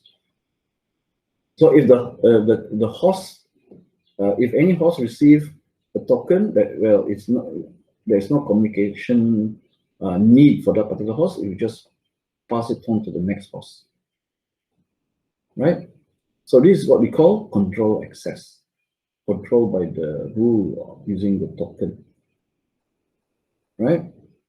So for contention-based access, for the older bus network and the star network using hub, okay, because it's shared network and each host is allowed to send when they want to send. So there must be a way to handle the collision. Okay, so that's why the older Ethernet bus network and also hub network, they have the protocol to govern that contention-based access is CSMA CD, which stands for carrier sense multiple access with collision detection. So it is the collision detection that's going to handle any collision. So if collision is detected, right, you will do something. So later we'll see what we said. Right? For remember that wireless LAN, the Wi-Fi that we use, or maybe Wi-Pan, also handled this way, especially for Wi-Fi, is using CSMA instead of CD, CA, collision avoidance, right? To avoid rather than detect and handle. Okay, so how does it work? Well, the host that wants to communicate needs to check the airwave. No communication going on, you try. And then when your message is received by the access point, the message is actually a request with the access point. I want to communicate with you. Do you agree? If the access point agrees, the communication starts. While the communication starts, other host who wants to communicate, listen to the airwave, check the signal. Because when you transmit, it goes all over. That's why it's called shared. When you transmit, your signal go all over the air. So that's why you cannot control. It's actually shared. The airwave is shared. Everybody having an antenna can listen to it. That's why it's very important for you to encrypt your communication. And also why people who want secure access, they prefer wired LAN rather than wireless, right? So that's how they do it. They avoid by checking the for signals in the air. If there's already a conversation going on between another host to the access point, then they will hold off first. And that's why when there's so many students, last time I tried to explain, so many students, even though our internet is fast, but if so many students want to connect to the same access point, right, then there will be a delay. And from a student point of view, oh, our internet is slow, but actually it's not the internet that is slow. It is the access point that is slow. Okay. So how do you do that? So just provide multiple access point. Okay, provide more access points. Of course, more access points means you will have to it's more expensive, and there is in the when we are doing the wireless network, computer network course that will we will learn about the enterprise version of the access point. The wireless access point that we normally use and see are the consumer rated one. More expensive one, but we don't cover in this course, is actually capable or more capable, and will probably alleviate a bit of this kind of problem. It's because of the collision avoidance. Okay.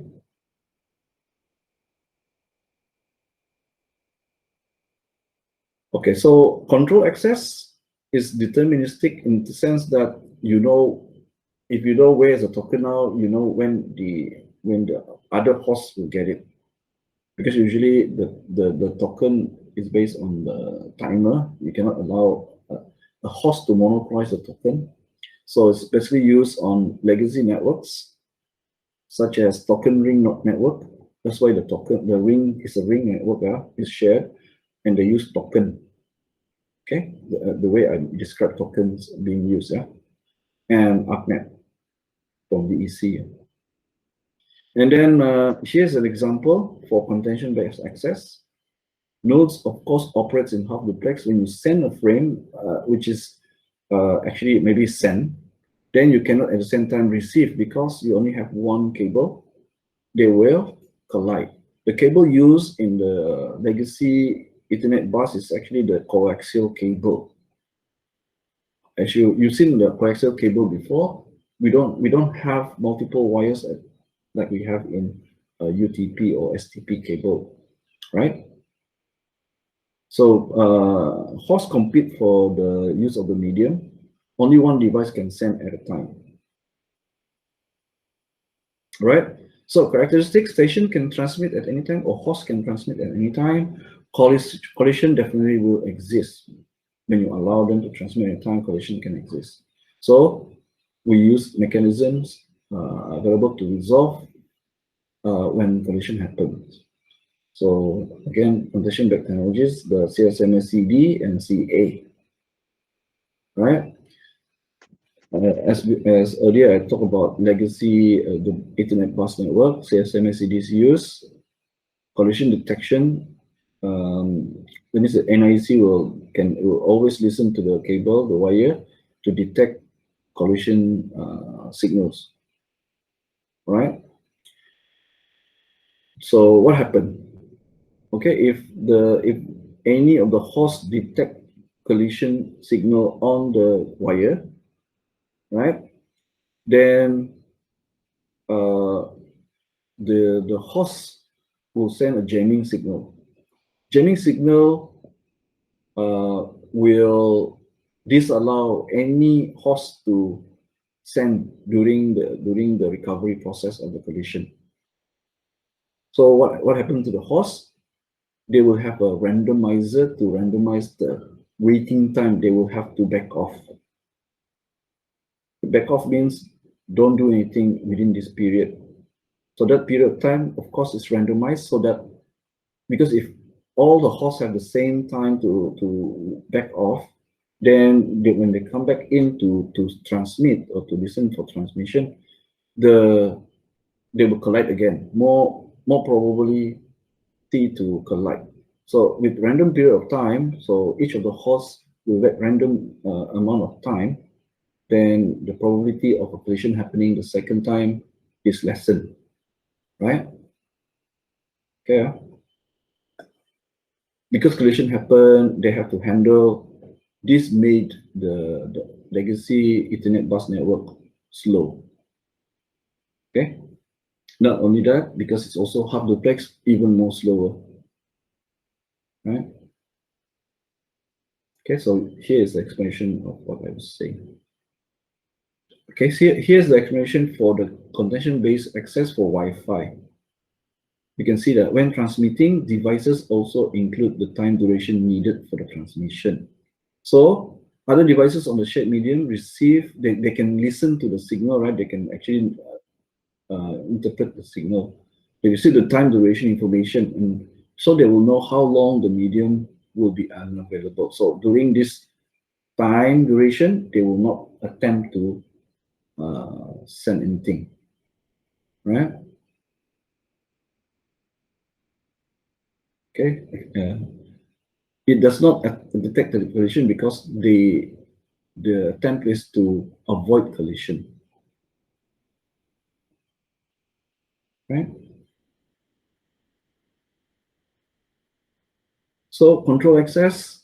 Now we look at control access, usually using token, right? Only one station can transmit at a time.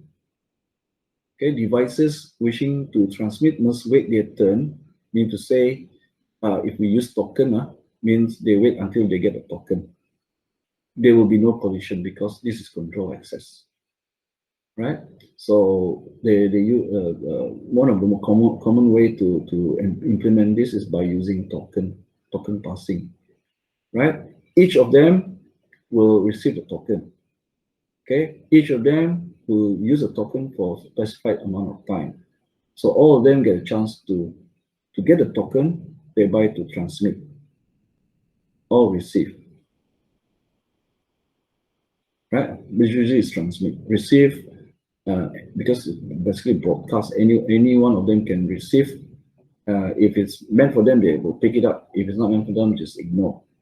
So control access technologies, token ring, IEEE 802.5, this token ring is for LAN or FDDI, Fiber Distributed Data Interface. So you can imagine if you want to connect wide area networks with fiber, okay, fiber, then you could implement it in a sort of a hub and spoke. The hub being the ring, or you just create a big ring, something like that, right? But it can also be employed in LAN, okay, in LAN topology, right? Okay, here is an example of using the token. Right, so now we look at the frame. So frame created by MAC sublayer. Each frame type has three basic parts. Okay, the data is the PDU from network layer passed down to the data link layer. The data link layer will encapsulate that with header at the front part and trailer at the back part. Okay, right. So here I want to introduce something called fragile environment.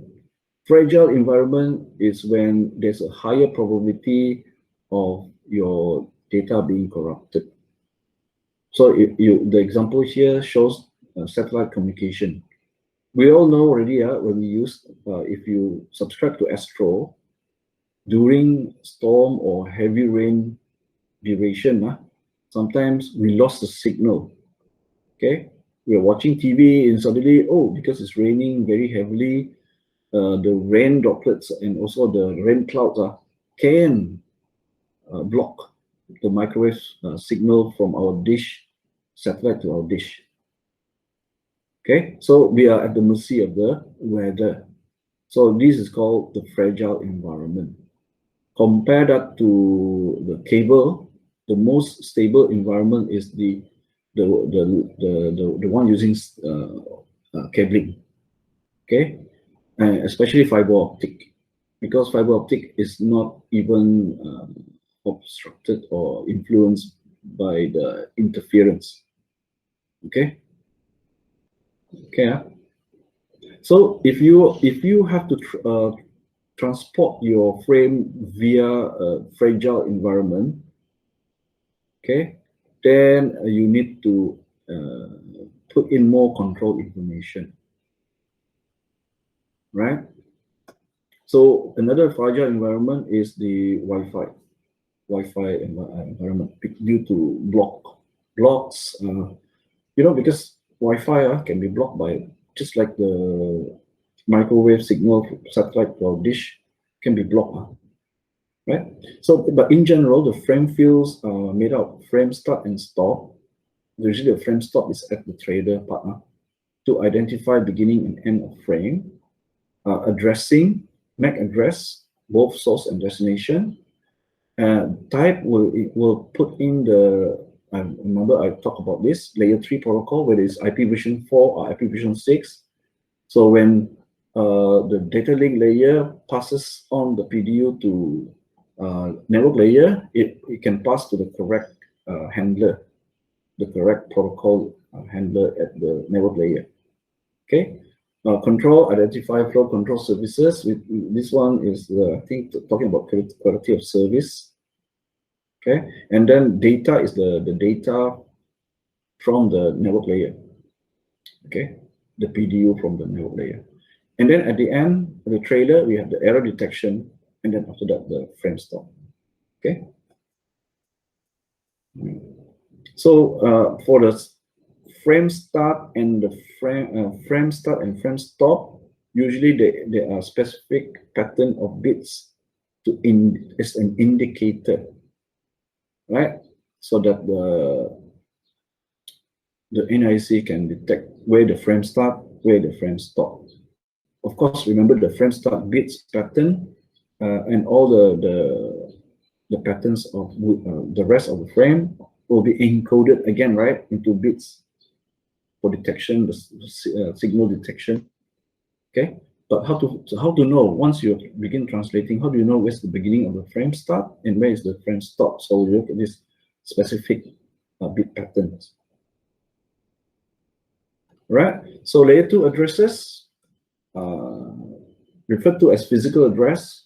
So of course, in the OSI reference model, we just call it a physical address. But in the TCP/IP protocol model, this physical address is actually, because it's real already, it's implemented. So we call it the MAC address, MAC access control address. It is located in the frame header, and it's only used inside the same link. Link here, I will introduce another term. Link is also the same as local area network. Okay, so on this address only use local delivery inside the LAN only. Okay, right.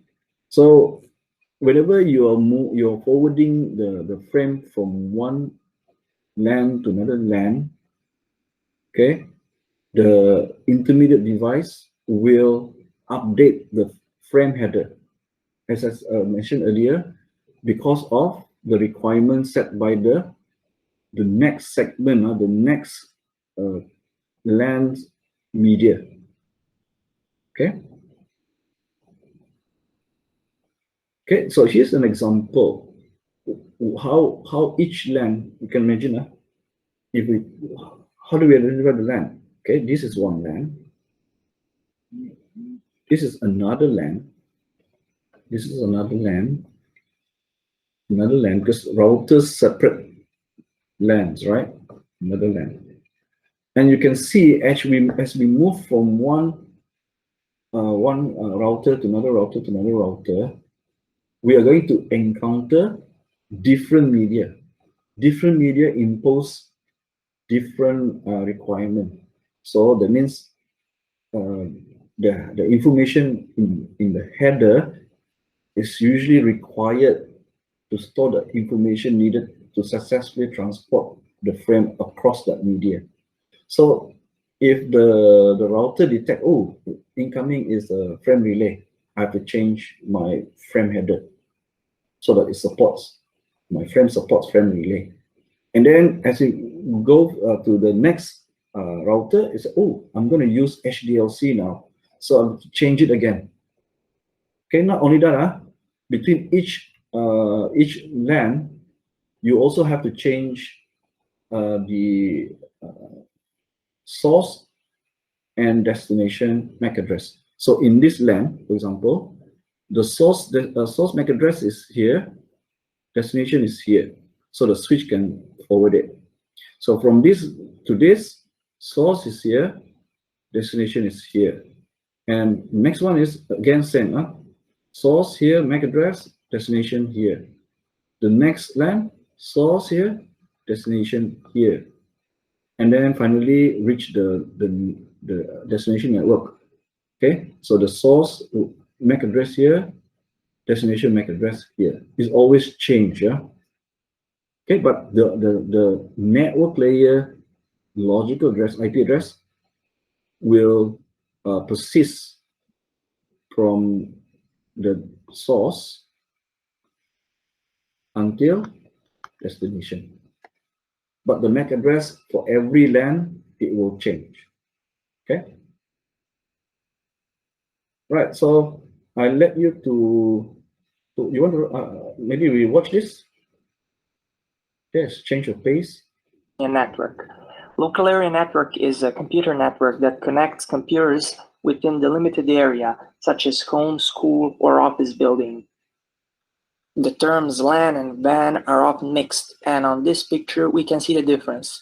The LAN would be just one house with PCs inside of it connected to each other, and the WAN would be many of those houses that are geographically far apart, but again all connected to each other. They would form a wide area network.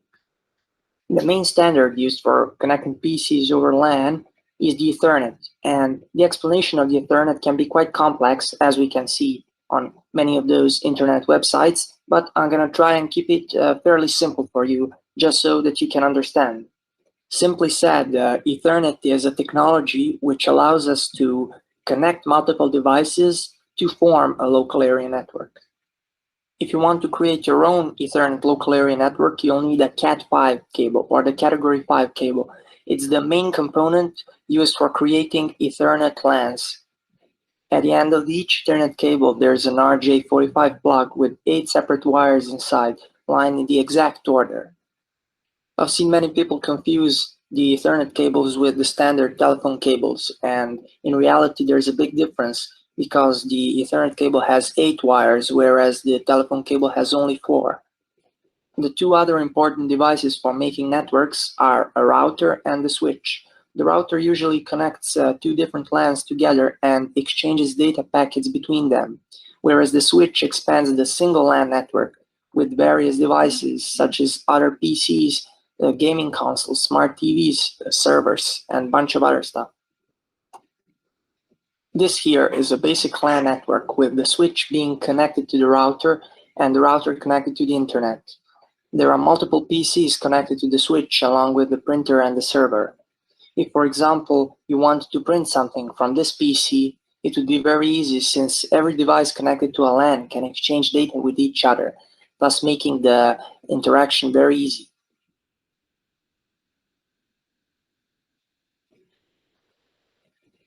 All right.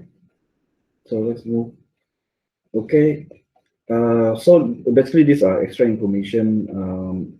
I think this is a repeat of what we have talking already, frame is composed of the header and the data itself, which is the PDU from the network layer, and then the trailer. Okay, frame is the only PDU that has a trailer. Yeah, all the rest of the layers will only have header. Okay, right. So this is a common Ethernet frame.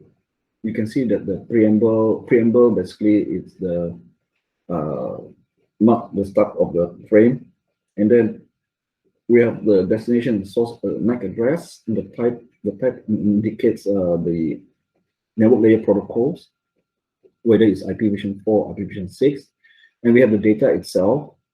Okay, and then at the end, the trailer has the FCS, the frame check sequence. The frame check sequence is a value, a CRC value. You can check out what is a CRC, a cyclic redundancy checker, which is created. It's a, let's say you have a function of the, we can see how we implement the CRC that, okay? There's a lot of algorithm for CRC online. You can program it yourself. But imagine the CRC function. So as the input are all the bits, pattern of bits we get from the front, and then we push that bits as input parameter for the function. The function perform its whatever mathematical expression to come out with the value, the frame check sequence value, right? The CRC value, and it's stored here at the end. Right, every time the frame gets the intermediate device, the frame is checked. Okay, the frame is checked during the de-encapsulation. We extract, okay, the device, the intermediate device will extract the CRC value, redo the CRC computation. Of course, then you get the output also a CRC value. Then we basically just compare the two CRC values, right? If they are the same, no data corruption has happened. If they are not the same, then you know corruption happened, and that intermediate device will just drop the frame. Okay, will not forward it anymore. Okay, so basically, if you think about it, the CRC is able to detect whether bits are flipped, you know, because well, bits flip can be caused by interference, right? A bug in the software, right? In the networking software, right? And so on. Okay. Right. So for wide area network, you can see wide area network, especially for point-to-point protocols. Since we already determined that for point-to-point protocol, there's no point to have addresses. So you can see, compare the difference. For normal Ethernet frame, we have 6 bytes for destination, 6 bytes for source address. Here, the address is just 1 byte. And the 1 byte is basically represent broadcast address. Okay, broadcast address is all, but the all is only 1. So we save how many bytes we save? 6 plus 6 is 12. We only use 1 byte, so we have extra 11 bytes. Right? 11 bytes can be redirected to increase the data size, for example. Right? So point to point. Different again, different. You can just imagine the header changes from normal Ethernet frame to point-to-point protocol frame. Then we go to wireless frame. Remember, we all determine, just like the microwave satellite signal, wireless is also what do you call that environment? Maybe so come back here to show you. Yeah. Oh. Okay. This one. Okay. Remember, fragile environment. Okay. So that includes satellite. It's a good example, but Wi-Fi is also an example where it is a fragile environment, the signal can be easily corrupted. Yeah? So look at the wireless frame. Okay, you can see that there are more information.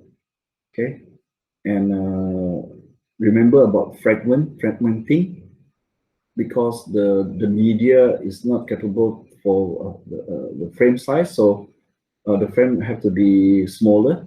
So you have to recreate smaller frames. So that means you cut the frames again, become fragment. So that's why they have the fragment number and sequence number again. Okay, for the wireless frame. And then you can see under frame control, which we don't have earlier on, then we have all these fields. Okay, fields needed for the wireless media. Compare that to the simple point-to-point protocol. Okay, so who's going to change all this frame header information? The intermediate device, right? So possibly not switch, because switch will connect all similar media, right? If you're using straight through cable in a LAN, the switch you will use UTP, or UTP.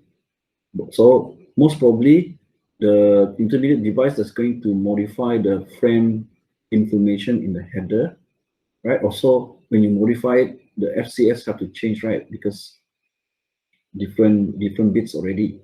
Okay, so it will be the router, because the router connects network. Usually between one network to another network, the media changes as shown here. So I just go back to provide you example here, right? Okay, you're just wondering, okay, which device actually have to go and change all this? Well, the most probable device will be the router. Okay. All right. So that ends our lecture. Okay. So we go for a quick break. Okay, before we do the tutorial. Okay. So right now I'm just gonna start my presentation first and stop recording.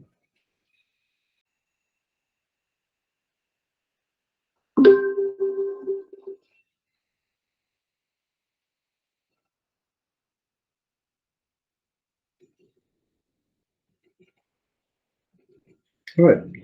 Okay, so tutorial 2 is network protocols and communications. Right, let's look at question 1. So feel free to join in the conversation. Okay. Right. So whether you have questions or you have different answers, or you want to confirm your answer, okay, or anything, yeah, just unmute yourself and just join in the discussion. Yeah, that's why this a tutorial discussion. Right, so question 1A, before communicating with one another, individuals must establish rules or agreements to govern the conversation. Discuss this statement. I think this part already mentioned. I remember this one, right? Because we are in week 4. I think this one already done, yeah? Okay, never mind. We'll discuss it. So this statement, basically, the point is to establish rules or agreement.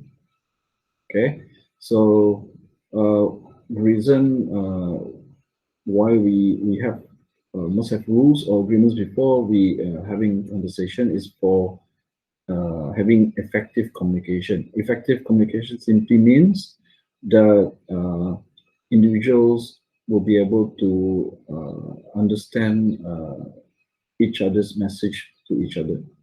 Okay, there is the interpretation of the message is correct, right? To receive and correct interpretation of the message. Okay.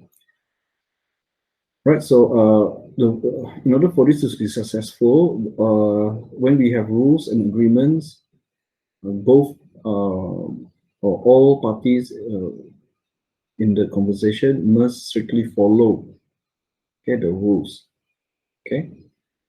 if any party do not follow the rules, then of course the communication will break down. Okay, so what are examples of the rules and agreements? Sender and receiver must be able to identify each other, okay, so that they know who is sending the message, or who they want to send the message to, especially if you have more than two parties in the conversation, right? They must use common language and grammar, okay? So decide the language and follow the grammar of the language, okay? Cannot simply say the language and then use defective grammar, okay? Another one is the speed and timing of the delivery of the conversation. Okay, so must be suitable for both parties. Confirmation or acknowledgement of requirements if we want to ensure the receiver actually did receive and receive all the message.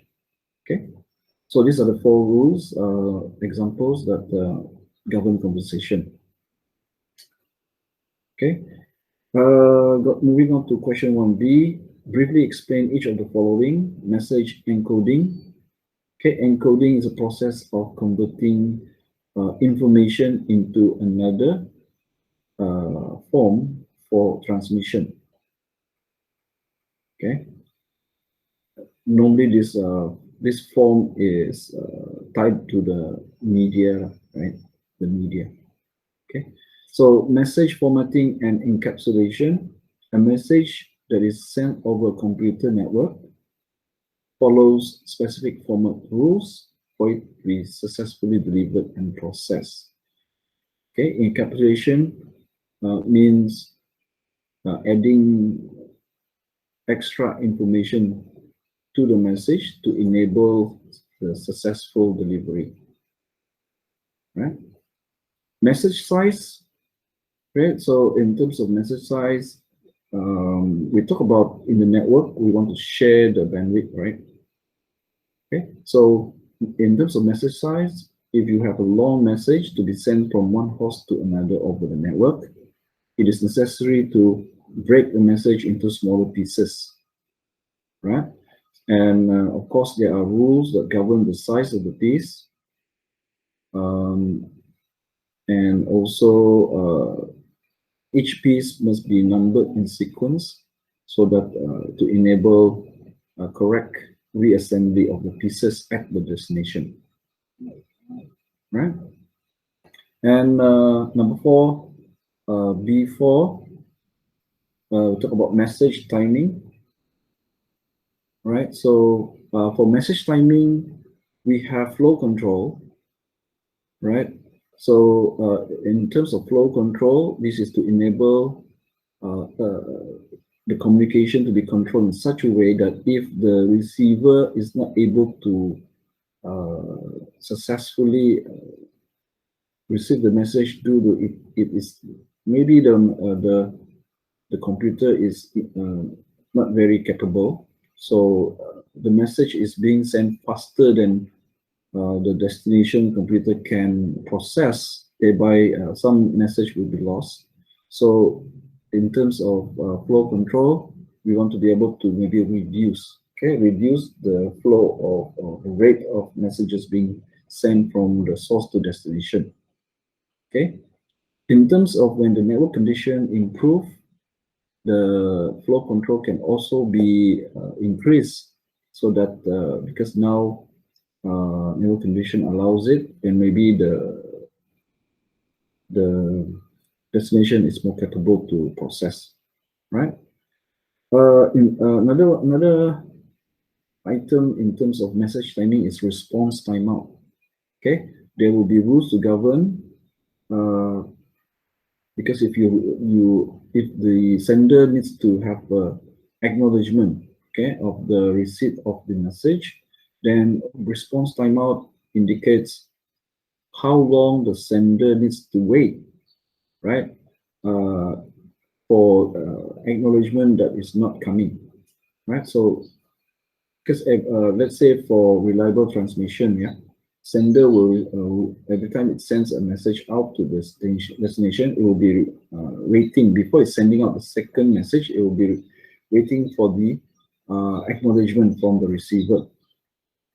Okay, so, but the thing is, just in case there are data corruption along the way and the message is lost, the sender might be waiting for a long time for the response. So there must be a rule that say how long the sender needs to wait for the acknowledgement. So this is termed as response timeout.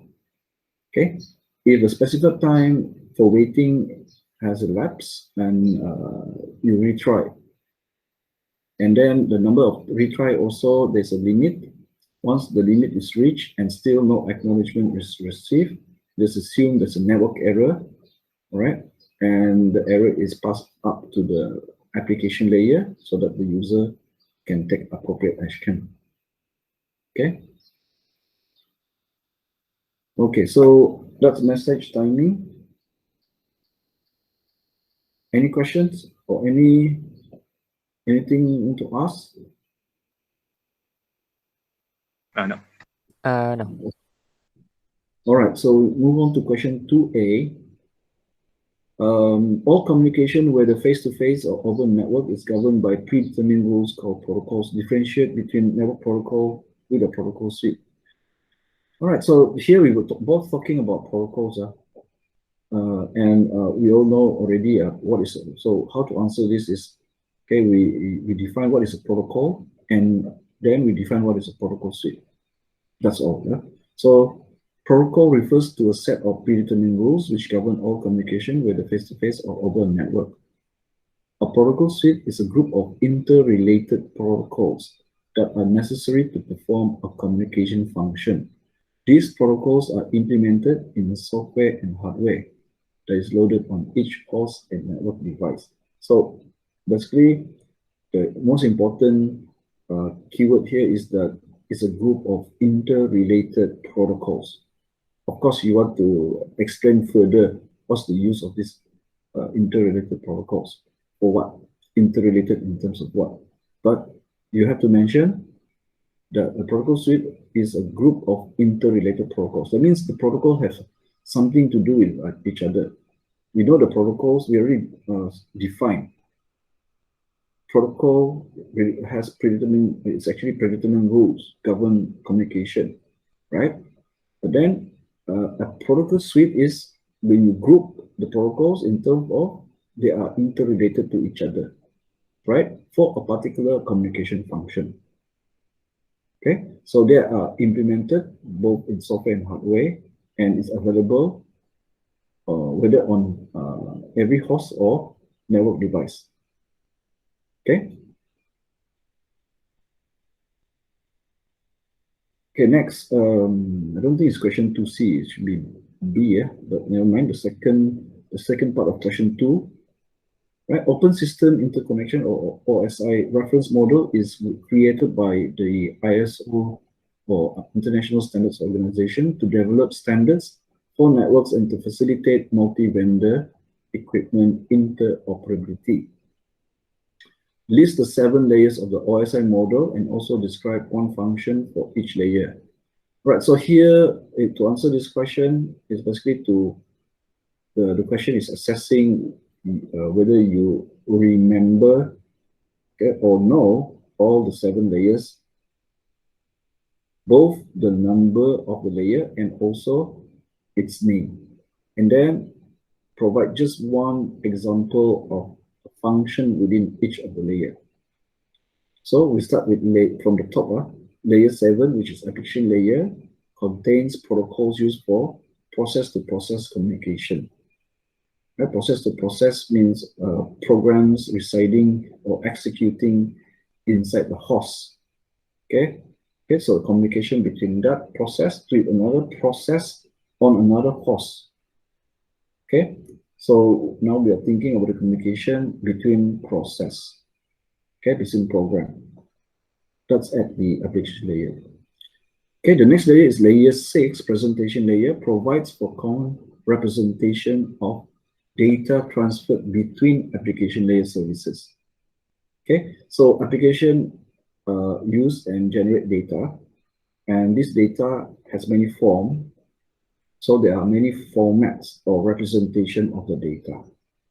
So presentation layer looks after the standards of these different types of data formats. Okay. Right, next, layer 5. Layer 5 is session layer. Provides service to the presentation layer to organize dialogue and manage data exchange. Right. So in here, the dialogue here simply means when an application or processor is in communication with another process. Okay, usually when we get two types of communication, stateless or stateful. So stateless means the two application only communicate at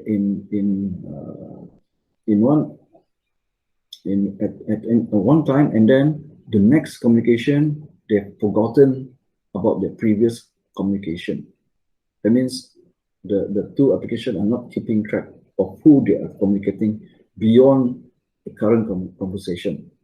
So if we want to continue this conversation for a longer period between the two applications, so the application will continue to know, oh, I'm communicating with this application, the other one also communicating, they know each other. So example would be web browser with web client.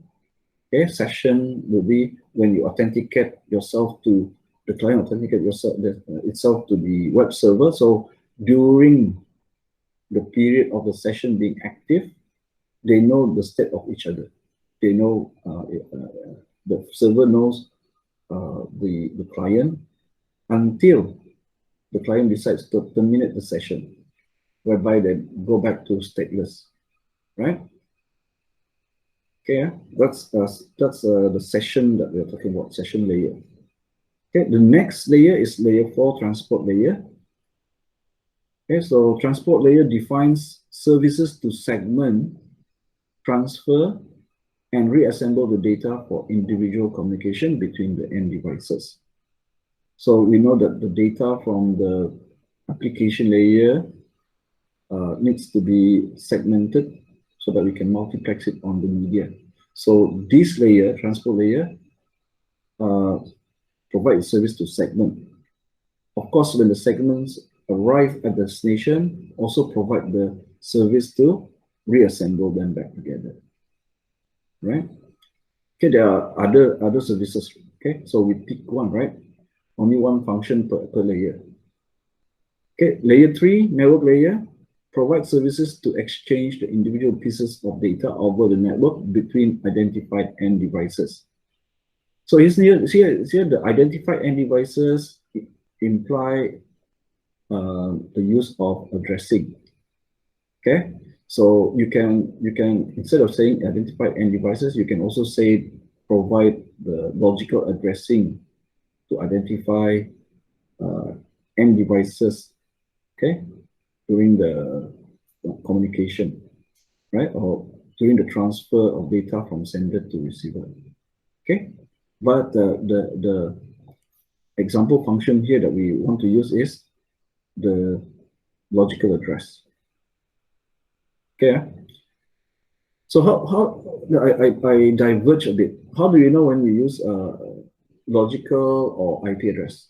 Because when we are discussing about addresses in terms of OSI reference model, so in layer 3 we talk about logical address.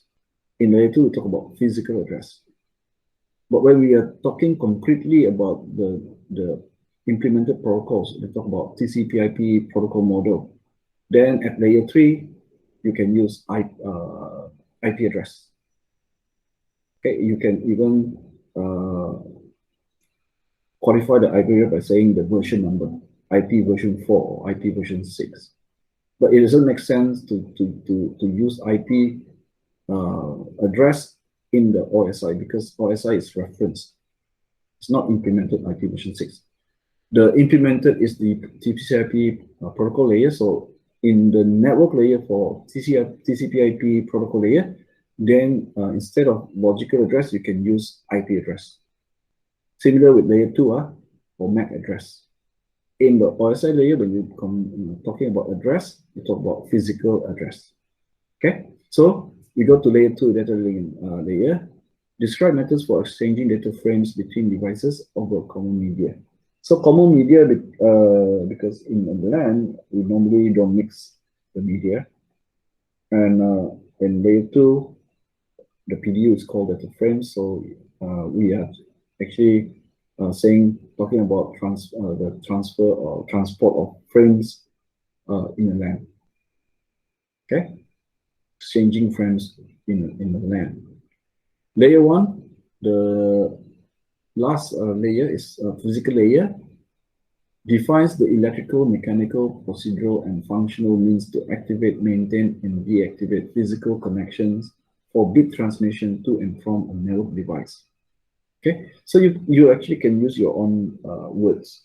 Okay, the key point to mention here, if you just take one function, is that the physical layer represent the services to define protocols or standards for the physical aspect of the network for the network. Then you can put example the electrical, mechanical, or what electrical for copper wire, right? So you can talk about cabling. You can talk about the network interface card. You can talk about the different types of encoding. Okay, there are many examples. You can pick one, right? Moving on to D, I just follow the numbering, even though it's missing one numbering so that we don't get confused. Question 2D, list two protocols and provide the name in full. That means don't just put acronym. You have to provide the name as well. That are associated with layer 2, 3, 4, and 7 of the OSI model respectively. So we are going to, although we are talking about OSI model, we're going to pick the protocols implemented in the TCP/IP model so that we can provide examples of protocols that should be implemented at different layer of the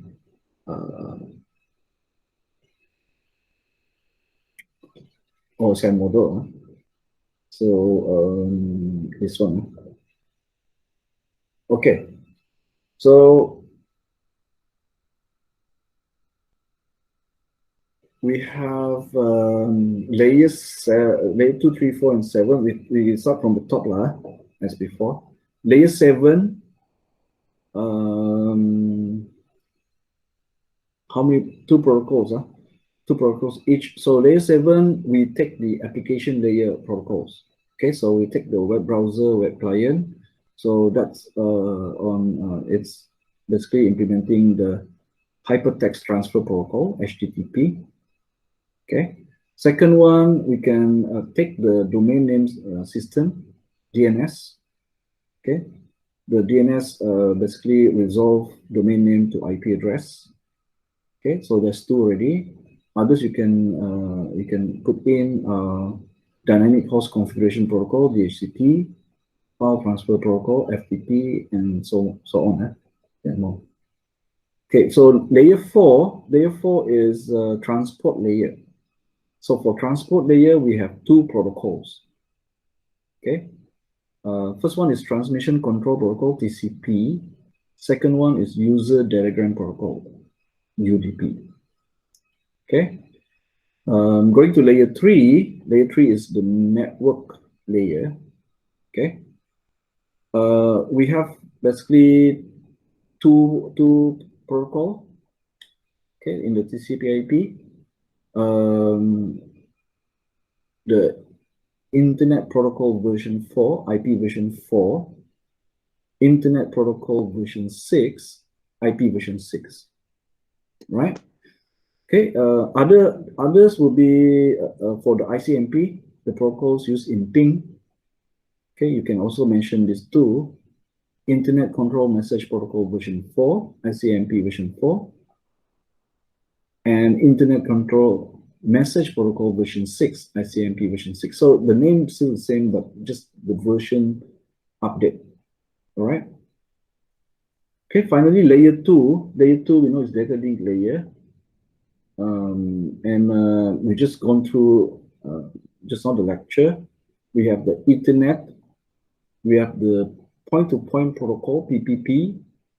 We have the wireless local area network, WLAN. And we have the frame relay for, I think, fiber. So choose any two. Okay.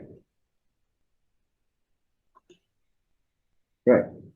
Now let's go to the next one.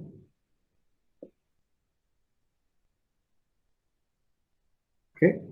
So this one is more straightforward. Describe segmentation. Okay. What is segmentation? Well, segmentation here in terms of what we learned in transport layer is to divide the data from application layer into smaller, more manageable pieces so that we can share or multiplex the data onto the media, right? That's the segmentation. B, why is there a need to segment a large piece of message? A large piece of message will monopolize the media. Okay, means it will take over the media for a period of time, as long as it, depending on the size of that piece of message. Okay, as long as the piece of message is travel, it is occupying that media. And if it's a large piece, can you imagine if it's like, let's say you're downloading a movie, streaming a movie, okay, 1.5 hours worth. If it's like high def, it's like 3 gig, something like that, 2 gigs. So imagine during you're watching the movie, streaming, no other traffic can go into your computer, and also affect other host traffic, okay, because it's occupying. Means it will monopolize the media. All right. Another reason why you want to segment a large piece of message is if we send a large piece of message over the network and there is a corruption, right, and the message is lost, then you need to retransmit the whole large piece again. Let's say you already transmitted, it's already received the 80%, left 20%, but the 20% got corrupted, right? Because it's a whole chunk, then you have to resend everything again, right? And this is not very efficient use of the network, the bandwidth. Okay. So another reason why you want to segment, okay, the opposite of monopolizing is we want to do interweaving or multiplexing of different segments from different messages or different data, right? At the same time. I mean, sharing the bandwidth among different segments from different messages. Okay. Okay. So those are I think three reasons, right? You can choose two because 2 marks. So basically, normally we look at the marks. If you 2 marks, then it will ask for 2. Okay, 1 each. But you can provide more than 2 if you know the answer. Okay. Question 3C, state any one disadvantage of segmentation. Okay, so just now why there's a need is to solve a problem. So we list all the problem and also the advantage of segmenting message. C is the opposite. We want to list out the disadvantage. Okay. Right. So the first disadvantage is the increase the level of complexity. The complexity here means you will have to do the overhead of segmenting the data and reassembly of the data at the destination. Not only that, you need to provide numbering of the segments so that when you reassemble, the segments will be reassembled in the correct order. Okay? All right. That's the first, increasing the level of complexity, because of the overhead. Okay. Second is time consuming, because each of the segment is will be routed individually through multiple paths. So each of the segments need to be added with the information we discussed earlier, addressing, the routing, delivery, the sequence numbering. Okay. Now, because you're transporting each of the segment, and each of them needs to travel through the network independently.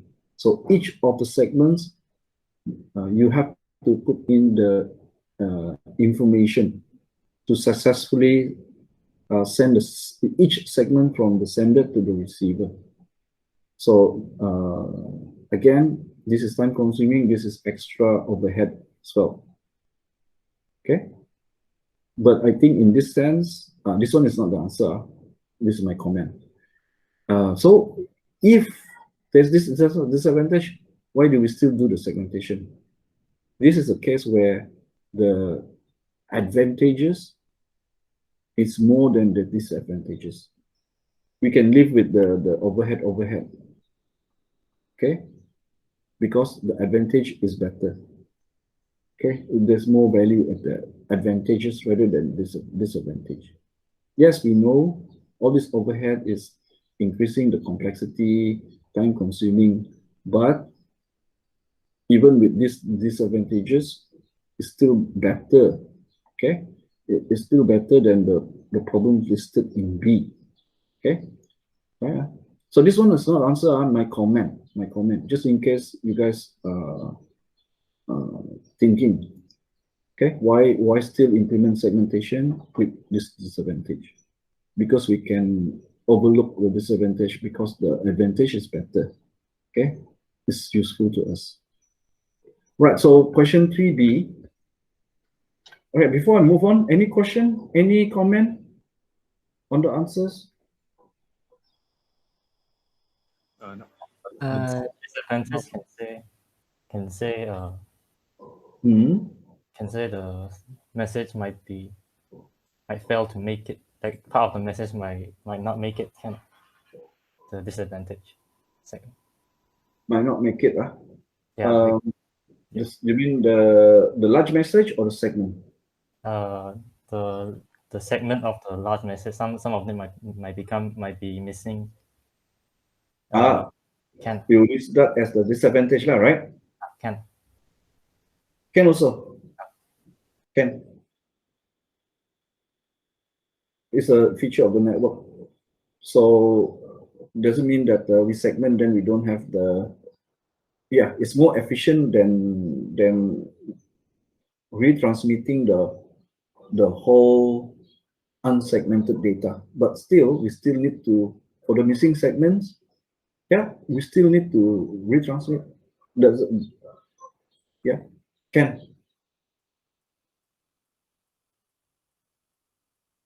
Any other comments? Any other answer?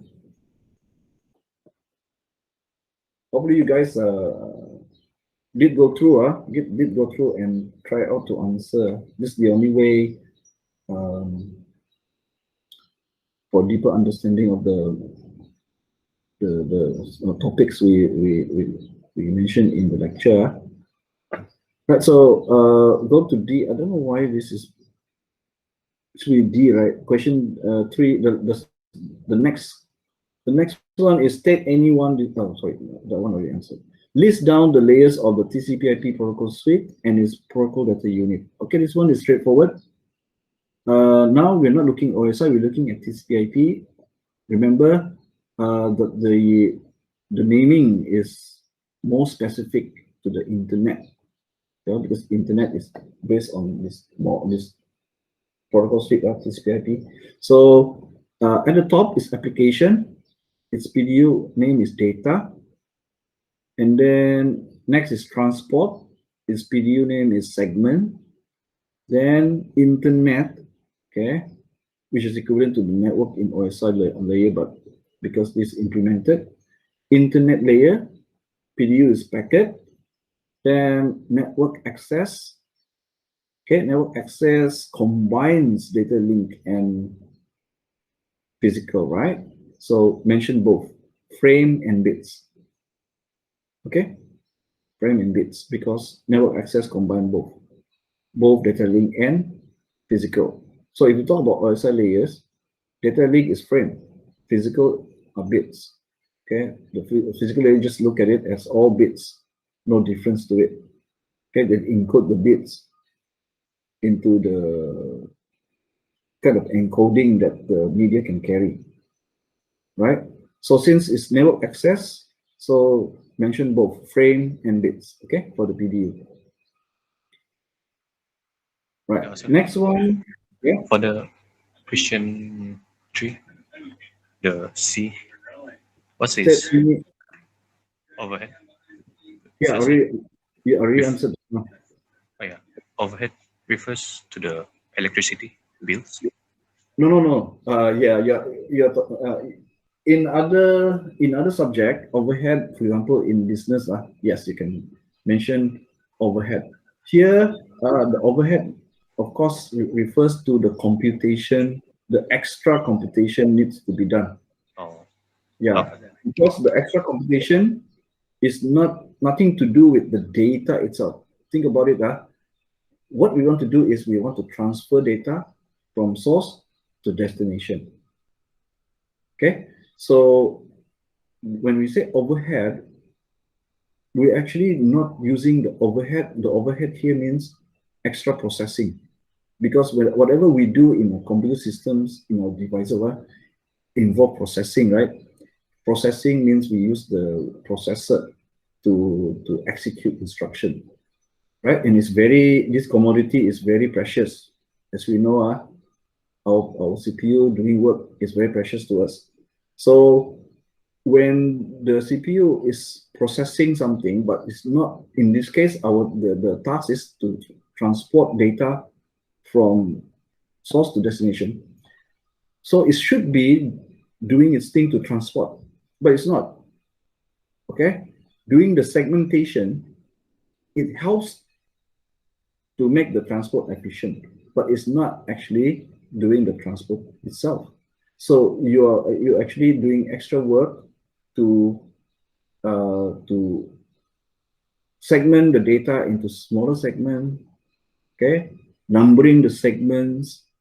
Okay, putting in whatever info you need into the header of the segment. These are all nothing to do with transporting, but it's required if you want your transport to be efficient, error-free. Okay, so that's the thing. If we just say we want to transport and we don't care about, then we can just transport it, no problem. Like I said, just one big chunk, transport it. Whether it's efficient or not, or whether there's a recovery from error or to ensure everything reach there, then that's a different story. But we transport it. Okay, but then we want to make the transport reliable. Okay, so now we want reliable, we have to do something extra. Then we want to say we want to make the transport more efficient. Okay, that means if there's error, we want to retransmit. Okay, but not retransmit the whole thing, just more segmentation, right? Those are all these efforts are extra to it. So these are overhead. This is what we call overhead. Whenever we do something not directly related to what we're supposed to do, then that's overhead. So for example, good example about the electricity. So if you are doing business, okay, you have the cost of the product is supposed to be the cost of the actual cost of product to make the product, or the actual cost of labor for service. But then there are incidental costs like electricity. Yes, you can run your shop without electricity, but then your shop, nobody wants to come in, right? Okay, so you have electricity, so you have lighting in your shop, okay, or to run your machine to produce but then that's let's say not the machine, that one is cost. It's a cost like the shop, like electricity, the lighting, the aircon, not necessarily for the product, but necessary for the successful sale of the product, the rental of the shop. Okay, you can sell your product without the shop, but then you're at the kaki lima selling, not very not very good for your brand, but also not maybe people don't trust your brand, they won't buy from you because it's from especially you're asking high amount for it. Okay, so you rent a shop. Okay, the renting of the shop is the overhead of, is not the cost to actually create the product itself. So we bring that concept, the overhead concept, into computing. Okay, so whenever we say we want, our main task is to send the data from point A to point B, we can send it, but then we say, yeah, but we want to send it more reliable, more efficient, more this, more that. Then we have to do this extra. So this is extra in order to satisfy those things what we mentioned, the overhead. Similar to the overhead of renting a shop, having electricity, aircon, things like that, which doesn't contribute actually to the actual cost of the product. Okay. All right. Huh? Does that answer your question? Overhead. Yeah.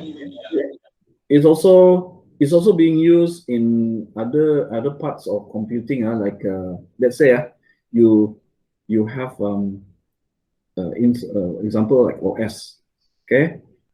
When you run you just want to run a program, and the user wants to actually work with the program. Okay, but in a modern computer, the user might want to run more than one program. No problem, just run more programs at the same time. But in order to achieve the goal of running multiple programs at the same time, but still managing, because the programs all share the CPU, right? So managing to manage the scheduling, which program run in the CPU now, which program runs later, right? All those things are overhead. The scheduling of the program, overhead. But without the scheduling, the user might be running the program, it might find that running the program, multiple programs at the same time, very laggy lah, right? Not very responsive, for example. Now, again, overhead will be mentioned. Oh, this overhead, all these things the OS have to do, which is not actually running my program, but need to be done to improve the experience, to improve reliability, to improve responsiveness of the program. So all the things being done at the background, those are because OS is also running in the CPU. So the CPU is spending some of its processing time not running your program, but running the OS programs. But necessarily, we cannot get away from it. Just like the network, we cannot get away from demanding reliability, demanding efficient use of the bandwidth, Okay, but in order to provide that, we have to have this other overhead. We have to do extra things. And this extra thing is not the process of sending data. It's not the actual process of, okay, routing the data. Okay. We can route the data without all this info, but then the result will be not so good. Oh, they might be very slow.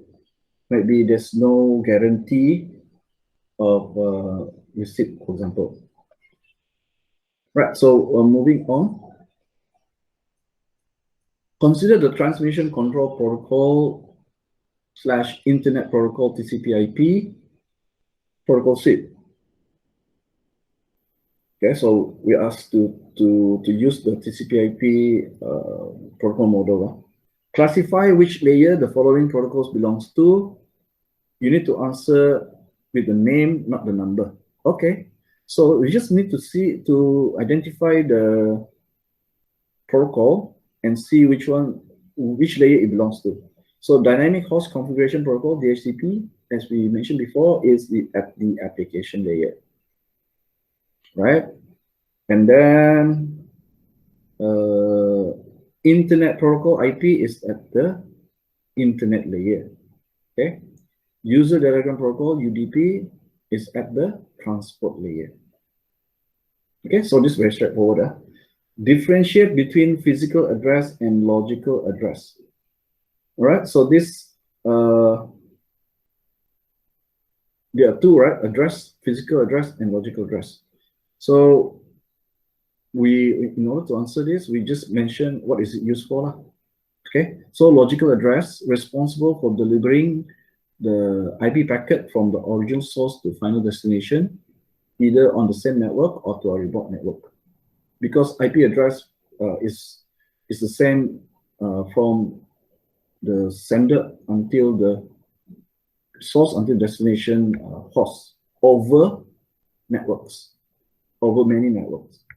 Okay, so we say that it's responsible to deliver the IP packet from the source to the destination, whether in the same network or remote network.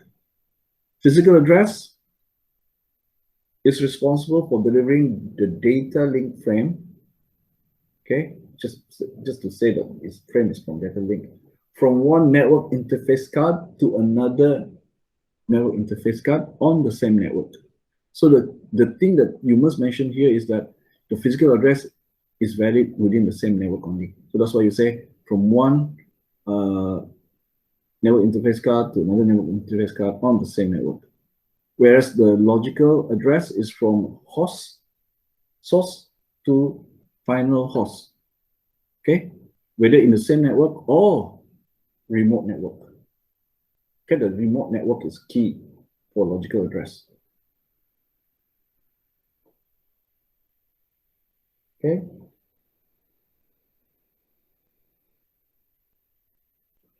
Right, any question? I think that's it for this. Yeah. Yeah. Straightforward, it's on, right? All right, so can you do as homework physical layer tutorial? Oh, okay. Friday we still have class. No class. It's Chinese New Year, kan? So that reminds me to wish you all Chinese New Year if you're celebrating. But stay safe, lah. So I think Friday, I've already arranged with another class on Friday that has to be postponed because of the public holiday, kan? Chinese first day Chinese New Year on Friday. So even if I want to do, we actually not allowed. Right, we're not allowed to conduct on public holiday. Okay, even if I want to torture you guys, oh, for holiday also we actually not allowed. So we have to postpone. Now my other set of students decided to have a replacement because I cannot find a suitable time with them because my timetable is full, their timetable is full as well. So we finally decided next week, not this weekend, but next weekend, Saturday, they opt for afternoon session. So I still have morning session Saturday next week. Okay, if you agree, we can arrange next week's Saturday morning. When I say morning, maybe it's up at 9:30, something like that. If you guys agreeable to that. Okay, for this Friday replacement. What do you think? Can sir? The rest? Are we in agreement? Okay. Okay. We have to sacrifice Saturday a little bit, lah. The 2 hours, right? 2 hours, because I'm not sure about your guys' punya timetable, but I'm pretty sure it's full also, right? Hard to find. And I did suggest to the other class that after 5, but I think I also understand that after 5, after the whole day, sambung at after 5 again is really tiring. So that's why I suggested Saturday. Okay, if you agree, we'll do in the morning lah, huh? Morning 9:30. Okay. 9:30, yeah, 9:30 to 2 hours, 9:30, 10:30, 11:30 lah, 9:30, 11:30. Okay. Okay, sir. All right. Well, thank you. So, okay, again, I wish you happy Chinese New Year. Because I think, yeah, Friday is our next session, is it? No, yeah. When is our next session?